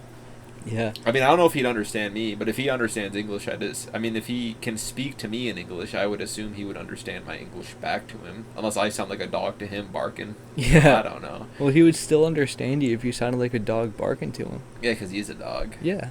But wouldn't that be weird if the dog's talking to me, like, I hate being a dog and stuff, and then everyone else hears it as, like, ruff, ruff, ruff, ruff, ruff. And then I'm like, yeah, I'm sorry, man. I didn't put you in this world. Like, they think I'm crazy, man. I don't really see myself being able to get into, like, that deep of a conversation with my dog, because I know, at least in my household, when my dog starts barking, there's at least someone who's like, shut the fuck up! So my dog's gonna get, like, 1 or 2 words in before, my mom starts screaming, shut that fucking dog up! Get him to shut up! And I'm like, What do you think your dog would be saying to your mom when he's barking? Shut up. I'm talking to my boy here. He would totally say that. He'd be a cool wouldn't you dog. like talking to your dog even if he's barking? I would love That'd be cool. talking to my dog. That'd It would be be cool. awesome. That'd be Yeah. awesome. You But going I with don't my think- idea now? Yeah, I don't think other people would appreciate it though. Like, I think my dog could say 2 words like hate dog. I mean, if it was intelligent, I think it's better. But yeah. if it's so stupid, it's kind of weird. Yeah, if a dog's stupid, I would rather have them understand me. I agree. 'Cause in I that could- scenario. I could like get their attention better, cuz my dog, he does ignore me. I'm not gonna lie, it would be scary as fuck to understand your dog though when it's intelligent. Oh yeah. 'Cause Like I'd feel like it's a skinwalker, dude. yeah, that's like making first contact with like aliens.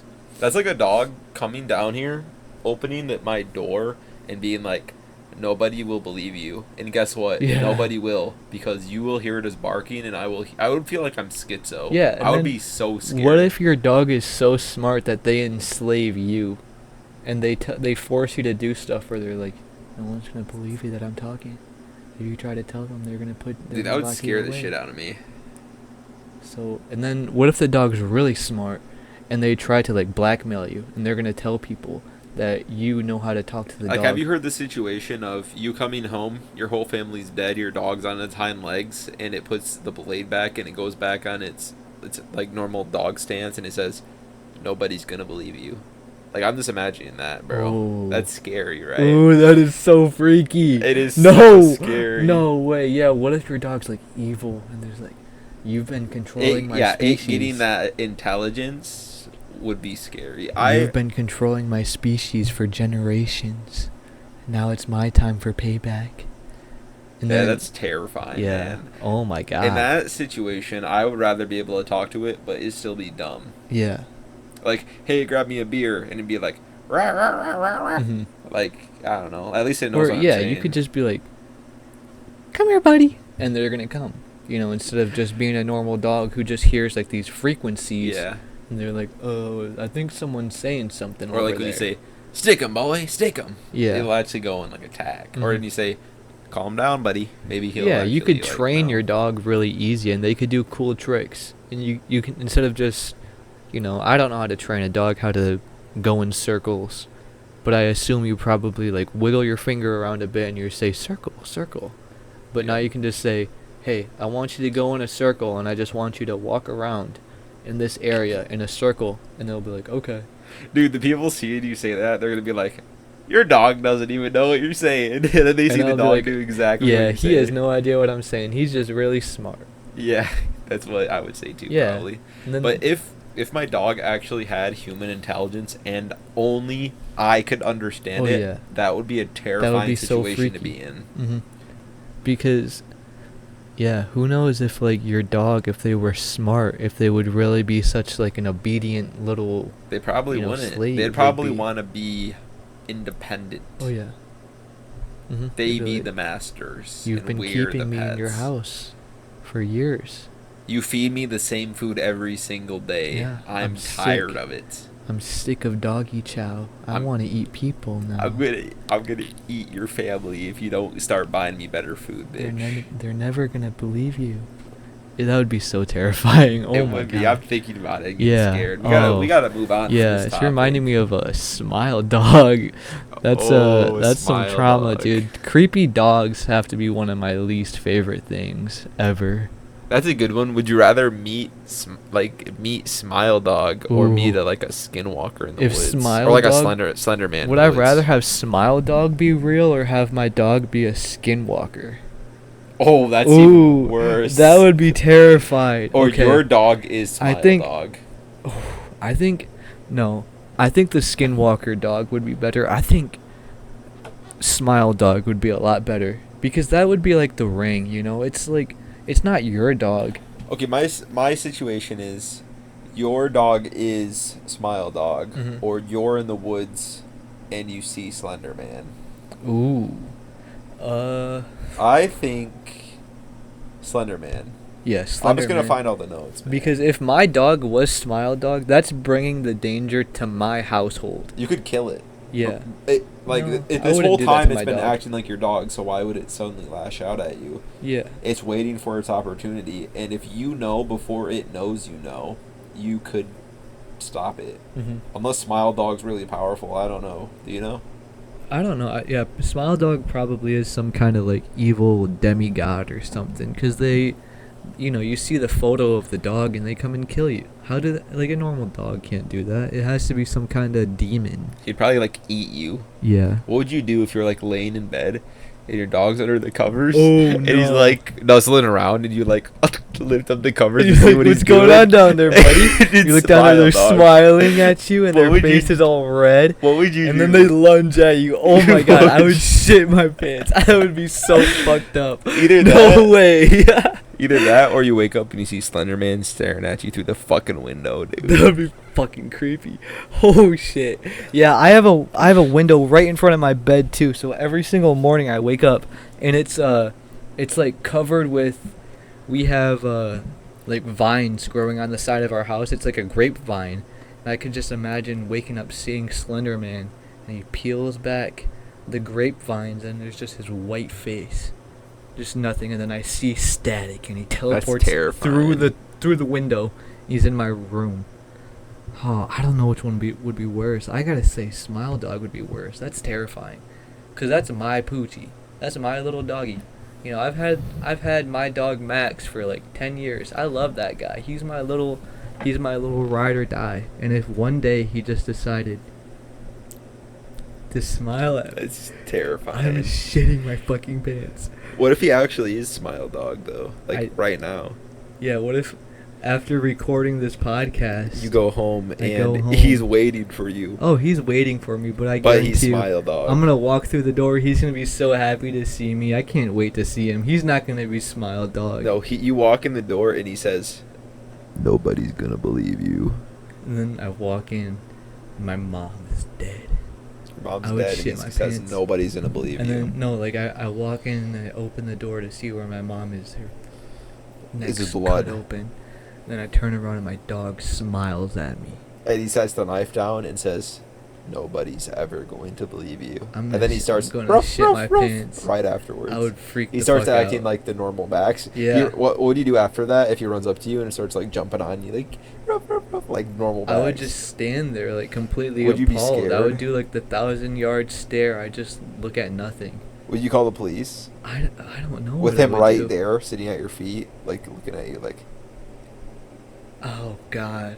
he says, Maybe- "You don't want to do that, buddy." I would just, I think it would be cool. Me and my dog going on like a killing spree. We'd be like a modern Bonnie and Clyde. I don't know. Maybe if that's what my dog is gonna force me to do in that situation, I'd go along with it. Because if it's either, there's still gonna be an evil dog running around, and who's gonna be like, oh, this dog's going around killing people? No one's gonna believe that. So who am I gonna be to stop him? Unless one day, it's still a dog. He's stupid. I could put like some sleeping pills in some yogurt. He's gonna eat that up. I'd kill him probably. Oh yeah, if Because my he killed your mom. yeah, I Wouldn't you love be my sad dog.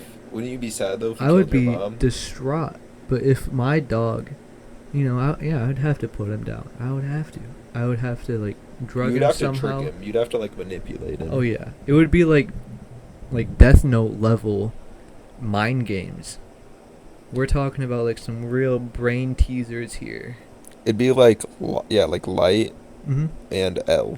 Yeah, like what if my dog is trying to poison He's playing me? mind games with you too. Well, I'm trying to poison my dog. Because think about it. This whole time he's been acting as your dog, Mhm. and now he pulls 10 the years. trigger. Let's say this is my actual dog. 10 years he's been a perfectly good boy, an obedient little doggy. And tonight I go home, my mom's dead. What if he tells you, like, your mom was trying to beat me, so I killed her. I couldn't put up with it anymore. Every time you left the house, she would abuse me, and I just snapped. What would you do if your dog just said that? I would not believe him. That would be terrible. That's such a terrible thing to think about. It's the mind games, man. He's Yeah. trying to trick you. Yeah, he could be lying, but yeah, I don't put up with animal abuse, so that would kind of be like, okay, you know what? If my dog's smart enough to like stop putting up with this bullshit, I feel bad for him. But also, you killed a human. That's pretty crazy. Yeah, that's a very weird scenario. Manslaughter, first Yeah. degree. Uh-huh. Shit. You want to move on to the next question? Yeah, I think We got we've been pretty deep this on that dog one. Yeah, that was a very, very deep conversation. Yeah, I agree. Would you rather talk like Yoda or breathe like Darth Vader? You can start us off Ooh. with that one, Finn. I gotta say, breathe like Darth Vader. I think. Wait, you know I talk like smart you are. Smart you are. No, I think a Yoda voice would be very, very annoying. You want to breathe like like yeah. that. Yeah, I think that would be less like hard to talk to people.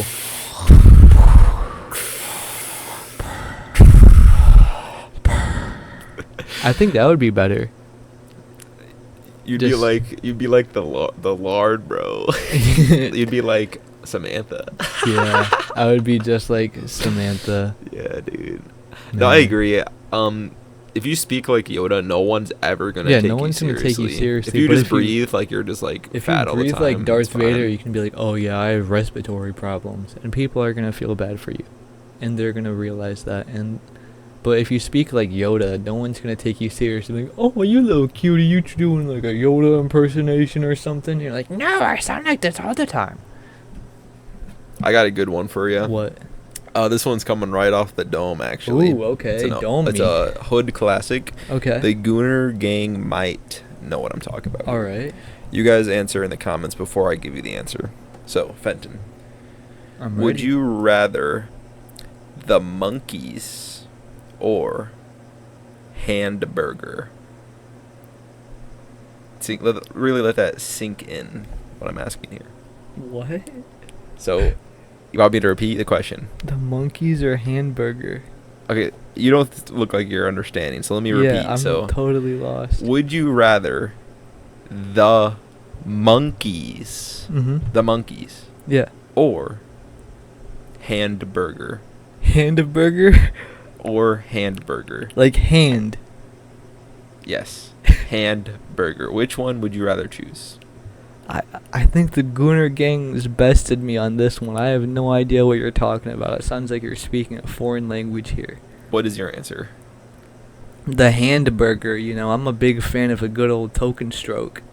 So, That's the correct answer. okay. You guys in the comments, I hope you said Handburger because it is not the monkeys. Handburger is the correct answer. Good job. What are man. we talking about? Doing a monkey?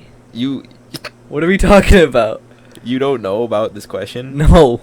I have no idea what this question is. It's the hood classic. You want to know the lore to this question? Yeah, give me a lore drop. So do you know Mrs. Bobrowski? No. Dismounts. Yeah. Yeah. Yeah, so we were in, you know how like you would like write like a joke or something for a class one day? Yeah. Like a riddle, like a would you rather? Bobrowski. Yeah, yeah, that's her name, Mrs. Bombowski. So yeah, if you guys couldn't Okay. tell, we've been using aliases because we don't want to name drop people. Okay, yeah. So yeah, Mrs. Bombowski. So me and Orion went in her class, and Okay. the class before us had like left a piece of paper there, and it was barely eligible. And we read it, and it said, "Would you rather the monkeys or Handburger?" So ever since then, that question made no sense to us. We could not decipher the code, and that is the best we got. We had decided the answer was Handburger. Okay. You want to know how we decided that? How? We had asked our friend we were talking about earlier. Mm-hmm. Clyde? Yeah, Clyde. Okay. Clyde. We had asked Clyde what's that question, and he had told us the monkeys. And Clyde is Of always course wrong. Clyde would say the monkeys. No, this is how we figured out the correct answer. Mhm. Since Clyde had said the monkeys, we have decided that is the wrong answer. Oh, yeah. Because Clyde is always wrong, Mhm. and that made Handburger the correct answer since then. Oh, this is a new lore drop for me. I did not know about this. Yeah, that's gonna be our. We're gonna ask that question to every guest we have now. That Okay. we have on here. They Okay. better say Handburger. Yeah, 'cause like a- Handburger's the right answer. That's how we do like a vibe check around here. If Yeah. someone says the monkeys. Yeah, they're we don't get- like they're gonna the get got. monkeys around here, guys. Yeah. Not in a racist way, just Yeah. the answer kind of way. Yeah, We're not we a fan don't of the like that. monkeys. The monkeys or the hamburger? That is, oh my god! I Dude, think whoever in Mrs. Bombowski's class Yeah. was writing something what the bad. fuck were they on, dude? Do you remember that assignment though?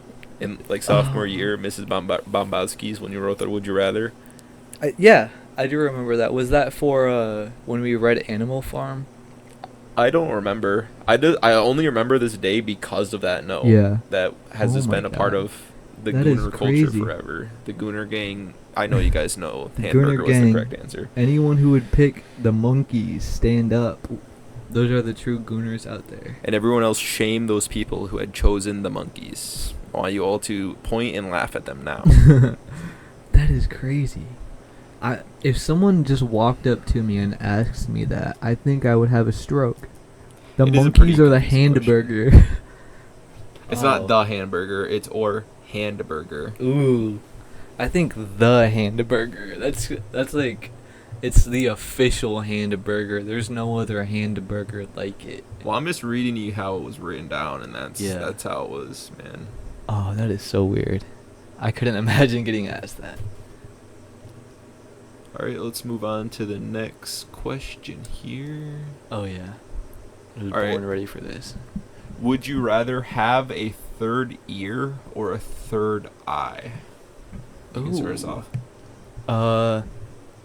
I gotta say a third eye, because I'm challenged, with my vision.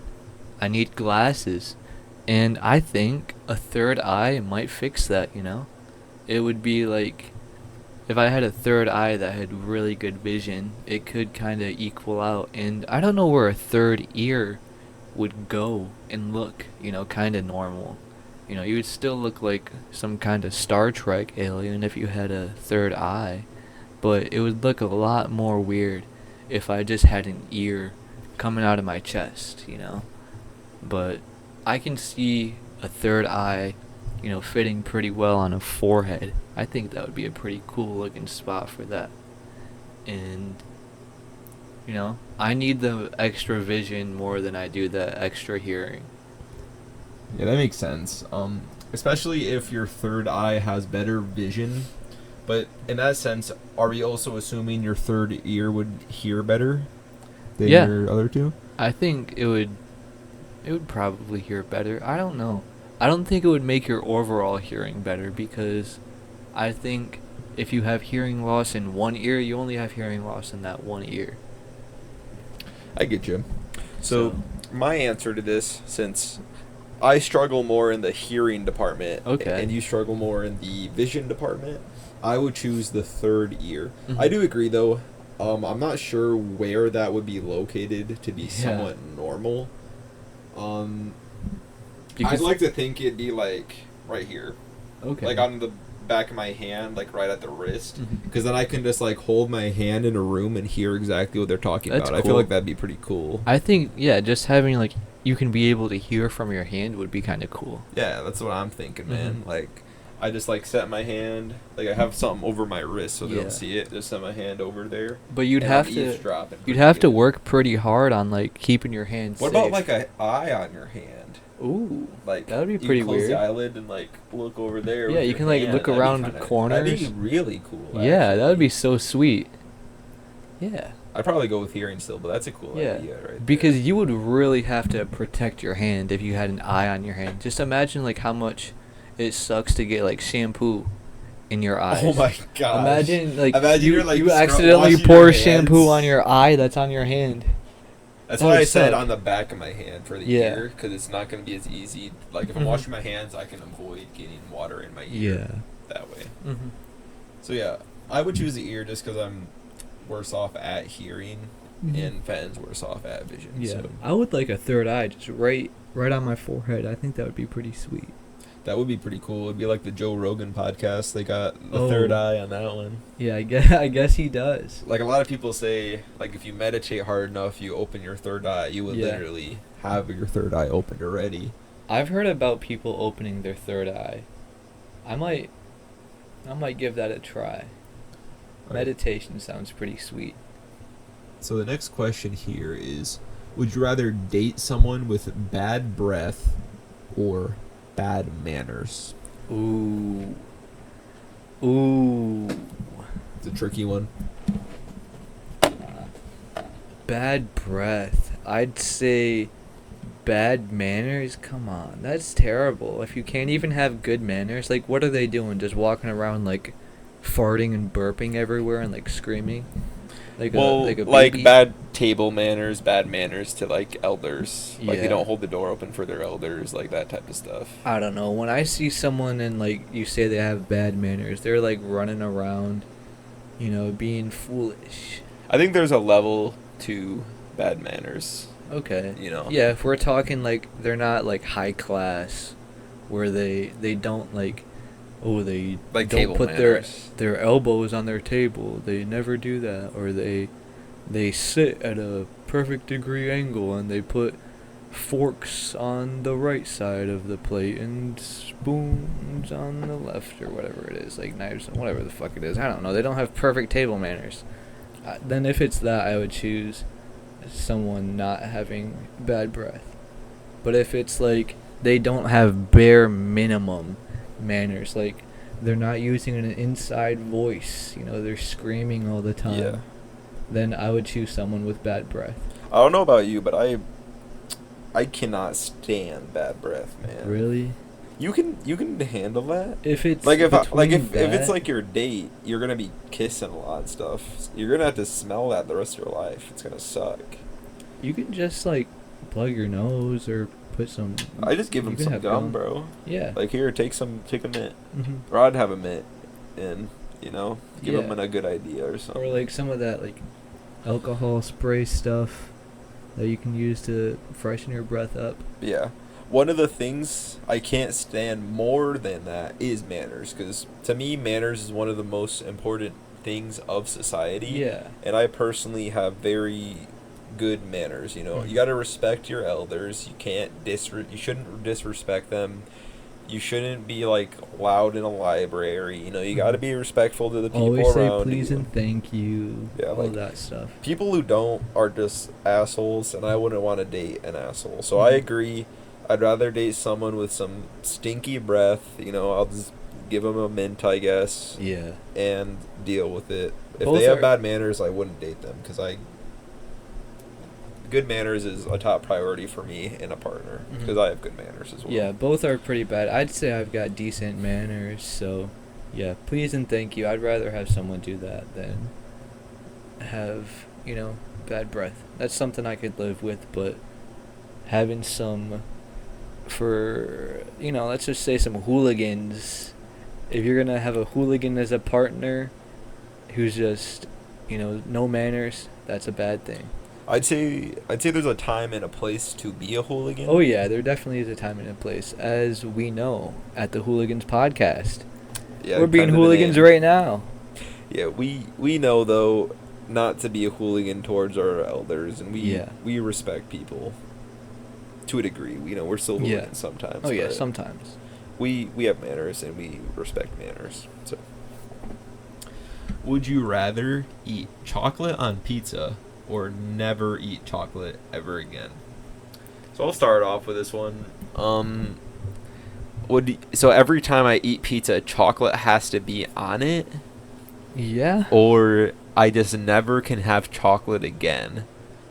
I guess I'll just have chocolate on pizza and just not eat pizza that often, because that Yeah. sounds disgusting. Yeah, that sounds really gross.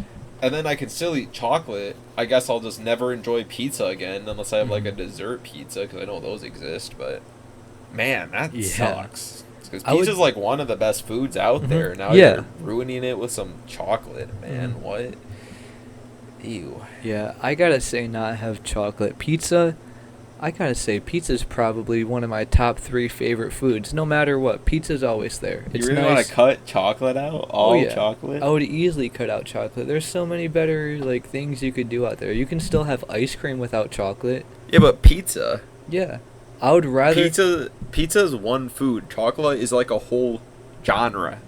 Pizza's a whole genre. You gotta open your mind. Think about all the stuff you can put on pizza.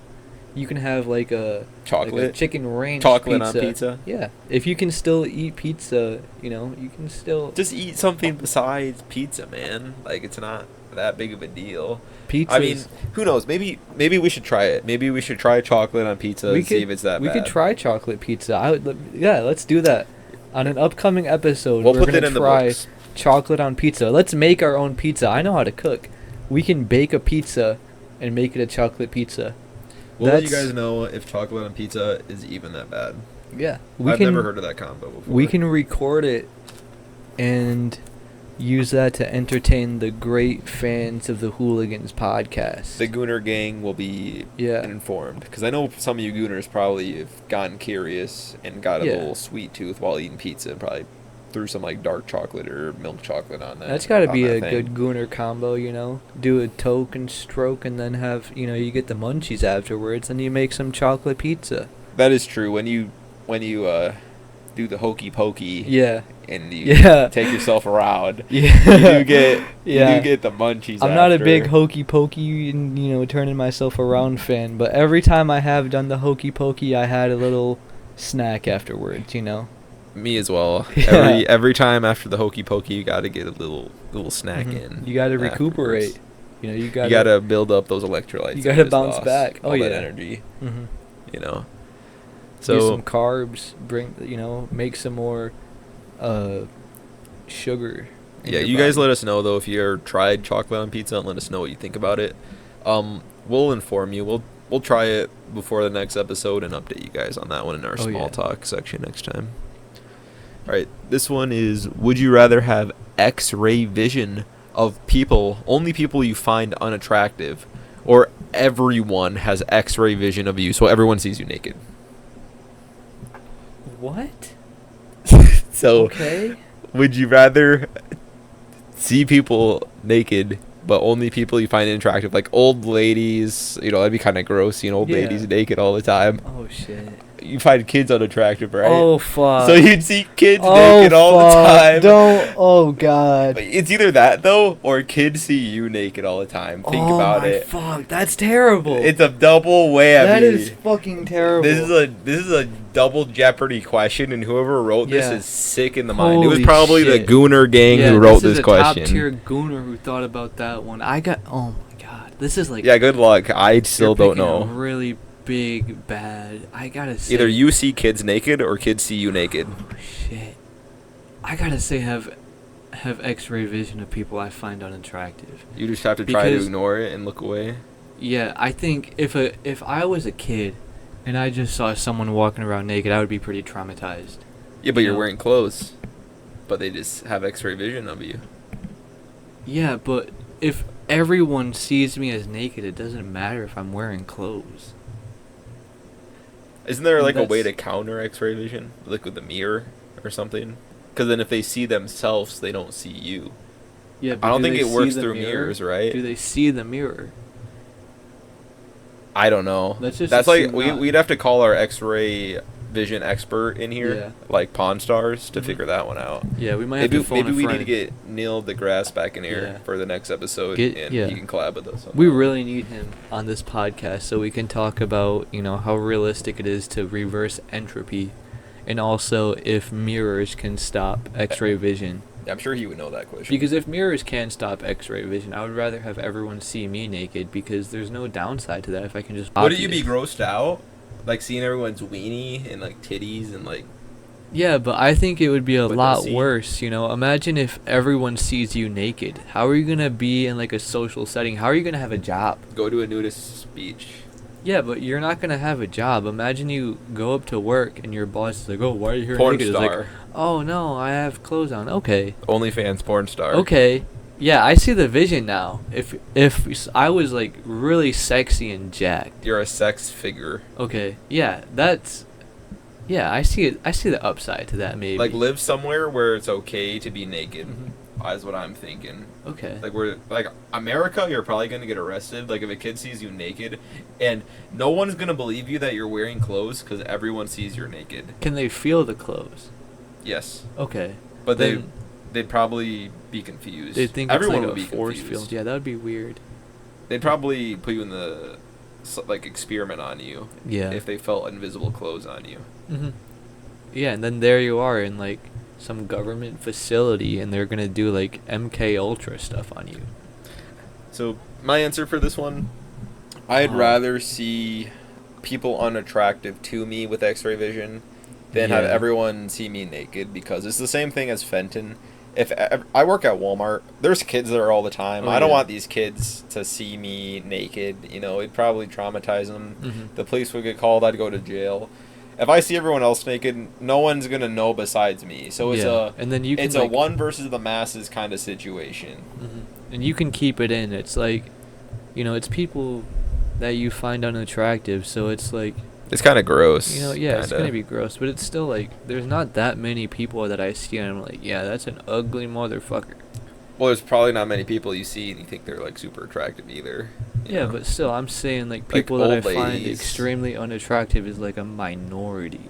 Like old ladies and kids at Walmart. You Yeah, know? Like that that's- old lady who like taps my shoulder. Oh man, That'd be the- an even bigger jump scare if I turn Shit. around and see her floppy titties Yeah, right in front of ew. you, man. That'd be gross. The kids thing is that's real fucking tough. That Yeah, is the tough, so the fucked kids up. seeing you naked. Yeah, that is pretty Yeah, tough. no, you seeing kids naked is fucked up. That is terrible. It is pretty fucked up. Oh I my would God. just not. I would look at everyone in their eyes and not move my eyes in any Oh other yeah, direction. me too. I think I would do my best. yeah, kids don't know how to have that like self-control. If they would stare at you, man. yeah, if They'd you were probably walking scream. around and a kid's seeing you naked, they're screaming, they're freaking out, and they're telling their parents, and their parents are freaking out. You're going to jail. But as an adult, you can know to just look every single person in the eye, every single person, and you cannot change from that. Yep, unless they're attractive, Oh, then yeah. you can look at them any way you want. Mhm. So Man, that's terrible. That is. yeah, that's a evil question. Uh-huh. Whoever wrote that question, both Yeah. answers to that are terrible. Yeah, I feel gross. I would hate having everyone see me naked, but I would fuck.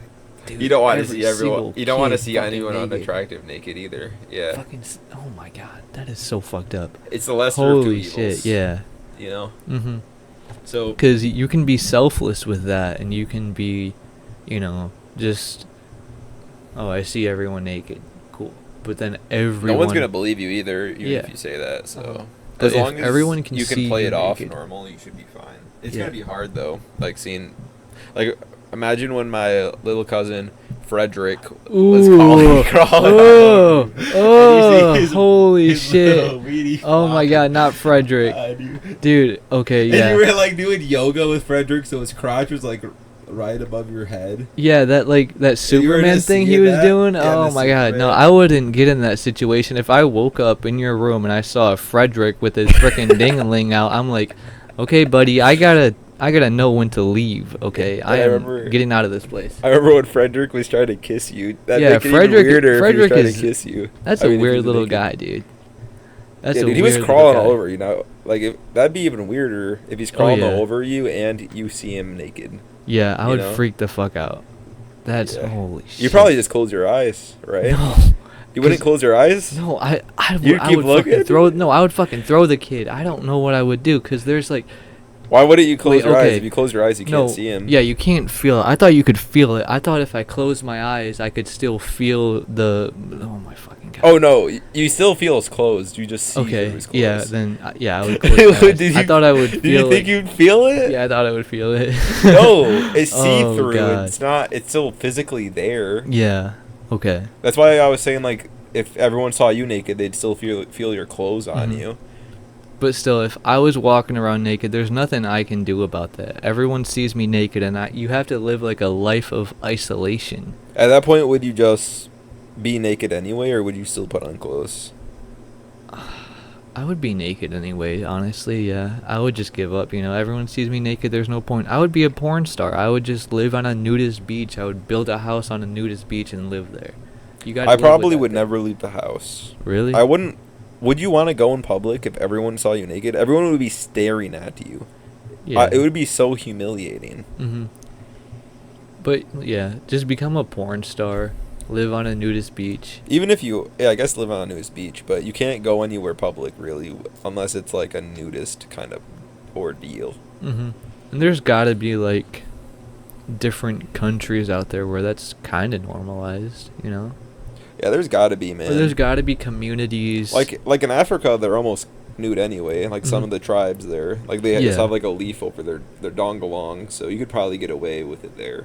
Or I feel maybe, like. yeah, there's got to be some kind of like commune out there for nudists, like probably somewhere in like San Francisco, some Yeah. really progressive area. There's a lot with- of nudists. I'm sure someplace in California you could find Yeah. a nudist house where you could live with all Mhm. these nudist people. Yeah. Wouldn't you think it's weird though that you're with a bunch of people who just like being naked and you're doing it unintentionally? I think I would get used to it. It's like, Adam Sandler was a normal human being until one day everyone saw him naked and now he has to live with the consequences. Yeah. It would be like a movie, It's like, I don't want to be naked all the time, but I have to. Now I live in a commune where everyone's naked. Yeah, but no one will believe you unless you tell them to fill your clothes. But if you saw a naked man out in the street and he said, "No, I'm not actually naked," but then you actually see his dick and everything, and he says, "Come over here and feel my shirt on my chest," and you go Oh. over there and feel it.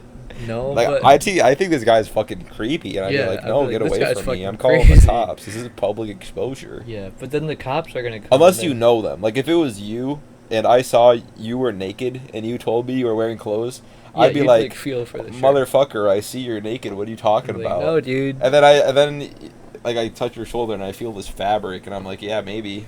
Yeah, then That's weird. yeah, the cops would know. They'd definitely like restrain you, and then like while they're doing it, they're like, why does his ass feel like jeans?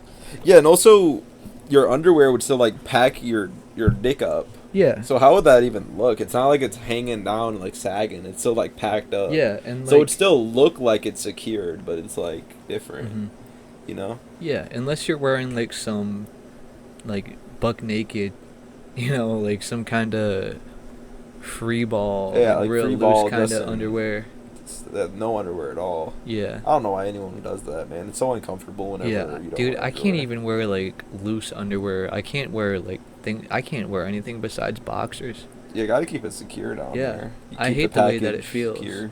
Mhm. Yeah, me too. It's just uncomfortable. Oh yeah. I don't understand how some people sleep naked. Like the Gooner gang. I'm sure some of you guys like you goon all the time, so you just stay naked anyway in your bed. To I keep do keep the goon sometimes going. sleep naked in the summer when it's real hot. Well, that's understandable. Well, you gotta kind of layer it. I wear I get like a bedspread, and I wear that, and then I kind of put that in between my legs. Does the underwear really make it that much hotter though? If you're just wearing underwear, because I've slept just in underwear. I don't think I've ever slept completely naked. Yeah, well, sometimes usually I go just underwear, but once in a while, probably like tonight, I'm probably sleeping naked tonight. What's the weather out? Let's check the weather. Well, you're probably spending the night here, right? I don't know. I could be. It's 79 right now, and It's not too bad. yeah, that's not bad. If it was like earlier today, it was almost 90. If it Yeah. was that same temperature tonight, I'm definitely sleeping naked. All right, let's move on to the next question here. So, this one kind of hits home for us as well, because we played football.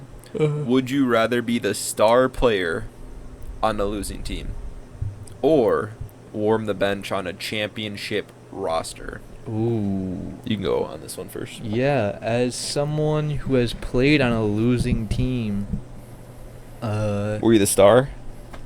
in Would you- middle school, that kind of didn't transfer very well to high school, but there was a time in middle school where I was, constantly getting like game after game defensive MVP and stuff. So I definitely do know how it feels, and it is pretty frustrating when like you have teammates who, let's just say this one guy, Macklemore. He's a pretty gifted guy, and he has always had a one-up on size than every single individual, but he just didn't have the heart. And I was always kind of small, I played defensive line, and I was always lining up against people bigger than me, and I only really had an advantage on people because I was faster than the people blocking me. And just to see someone so gifted, yet so Small. like small and like just so unmotivated, it was very frustrating, and I hate that feeling. So, So what's your answer? I would still like to be a star on a losing team because no matter what, if you're just gonna go out there and have a good time, that's all that matters. Yeah, It at least doesn't you're matter if you're playing. winning. Yeah, you're playing, and you're not just playing. You're the being a star. Yeah, like if you're the star on a losing roster, you might get attention of a championship team and be Yeah. put on the team more than a bench warmer. hmm That's like if you're on a losing high school team, but you're still putting up insane stats. College are gonna see that. Yeah. They're not gonna see someone sitting on the bench on a championship team. Yeah, that's hard to say because is championship team like NFL? Because even if you're like on the bench in the NFL, like you're still like a backup and you're getting paid real good for that. Oh you know? yeah, but still, if you're a star on a losing team, let's say you're like, I don't know, if you're Patrick Mahomes, and you're playing on like the 2020 Miami Dolphins, not the 20, yeah, like the worst NFL team you could imagine. Yeah. You're still getting paid big bucks. Like you're still making billions. Well, yeah, I agree. I personally would also say star player because at least I'm playing. I have the most fun in football when I'm playing. I don't Oh, yeah. enjoy being on the bench and watching Mhm. others. I have a much better time watching. And if you are the star player on a losing team, at least you have people scouting you out and noticing your talent, your individual talent, not the team talent, Yeah. that you could go on to become part of a championship team. hmm So I agree. I'd rather be a star player on a losing team than a bench warmer on a championship roster. I wholeheartedly agree. All right, so this next question will be the second to last question before we close this one out, guys. So, would you rather know when you're going to die or how you're going to die? So I'll go Okay. first. with This is a one. classic question. Yeah, this is a classic. I've heard this one asked quite many times, and I've always said the same thing. I'd rather know. Actually, neither. But if I had to choose, I would choose. I'd probably choose how. I'd rather know how, because knowing the exact date, time, and everything when you're going to die, like for anything for me, when I know the deadline to something, it makes everything leading up to that point meaningless. So like if I know I have exactly an hour to play a video game before I have to go to work, I just feel like I don't even want to do that because I already know I only have an hour. So if I know only have exactly like 20 years left to live, I'm going to be depressed. Like I don't want to know when I'm going to die. I want it to be spontaneous and not random, but not known either. If I know how I'm going to die, like let's say plane crash, guess what? I'm never taking a plane for the rest of my life to try to avoid that. And it'd make me irrationally fear of airplanes because guess what? Most airplanes are safe to be in, you know? So that's why I'd say I'd rather know neither, because if I know when I'm going to die, it'd make me unmotivated. And if I know how I'm going to die, I'd avoid whatever it is at all costs. Like if it's a car crash, well, that sucks. You know, I still have to drive because, you know, you need to drive to live basically. So, I don't know. This is a hard question. I'd rather really choose neither. I don't think either of them are beneficial for you. Mhm. But if I had to choose one, I would rather know how rather than when.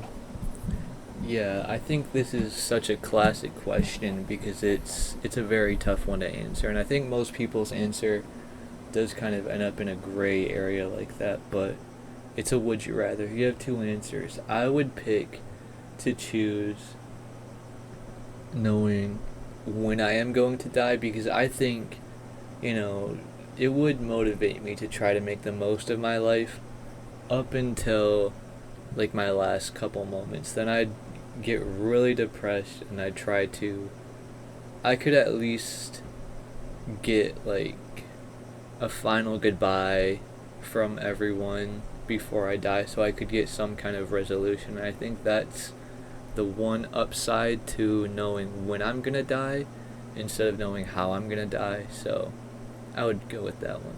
What would you do if he said you were dying in a week? Probably kill myself now. Why? Because it's a week, and Would I you would rather say, enjoy your last week on this earth? I don't know what I could do in a week. Like, I could probably watch some good movies. You could probably play go some see games.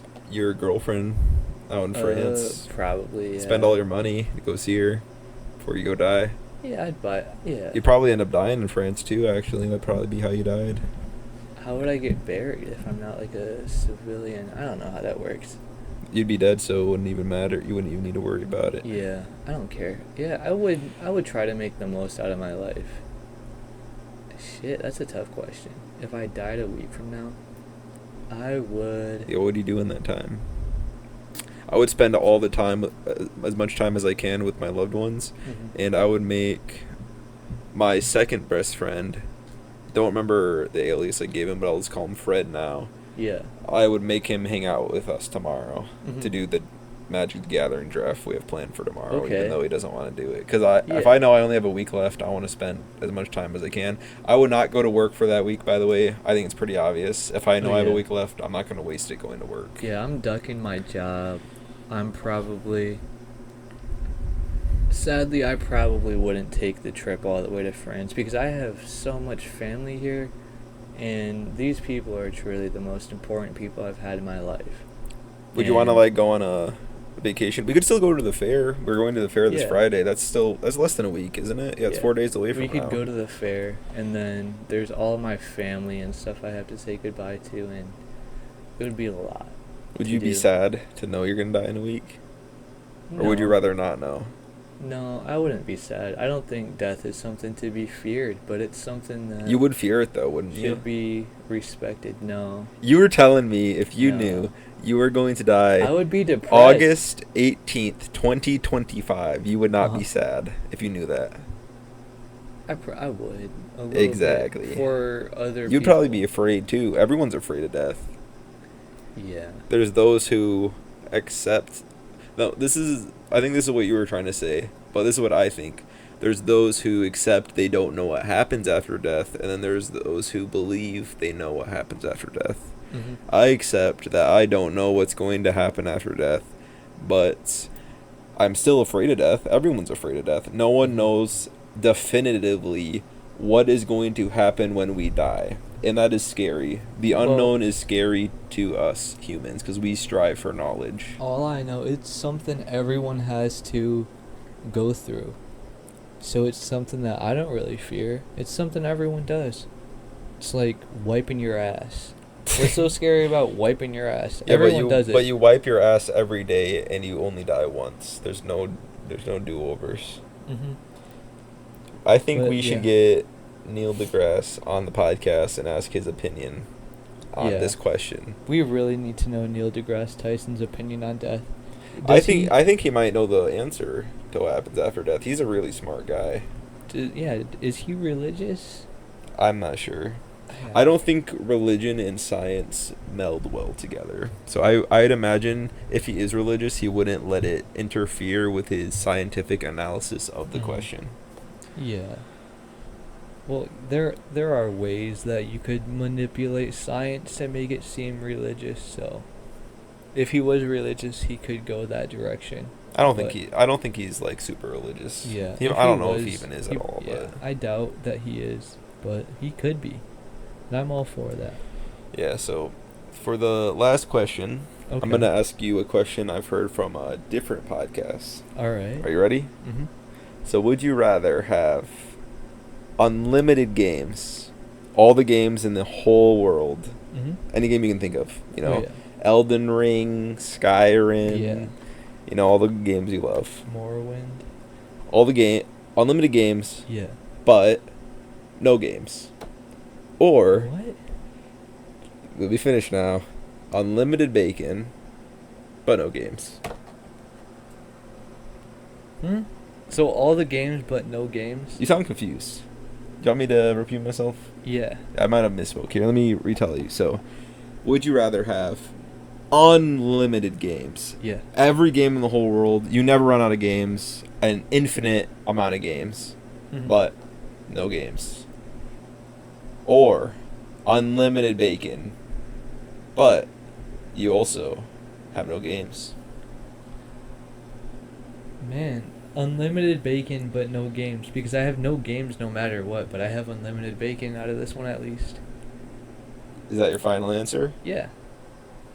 Alright.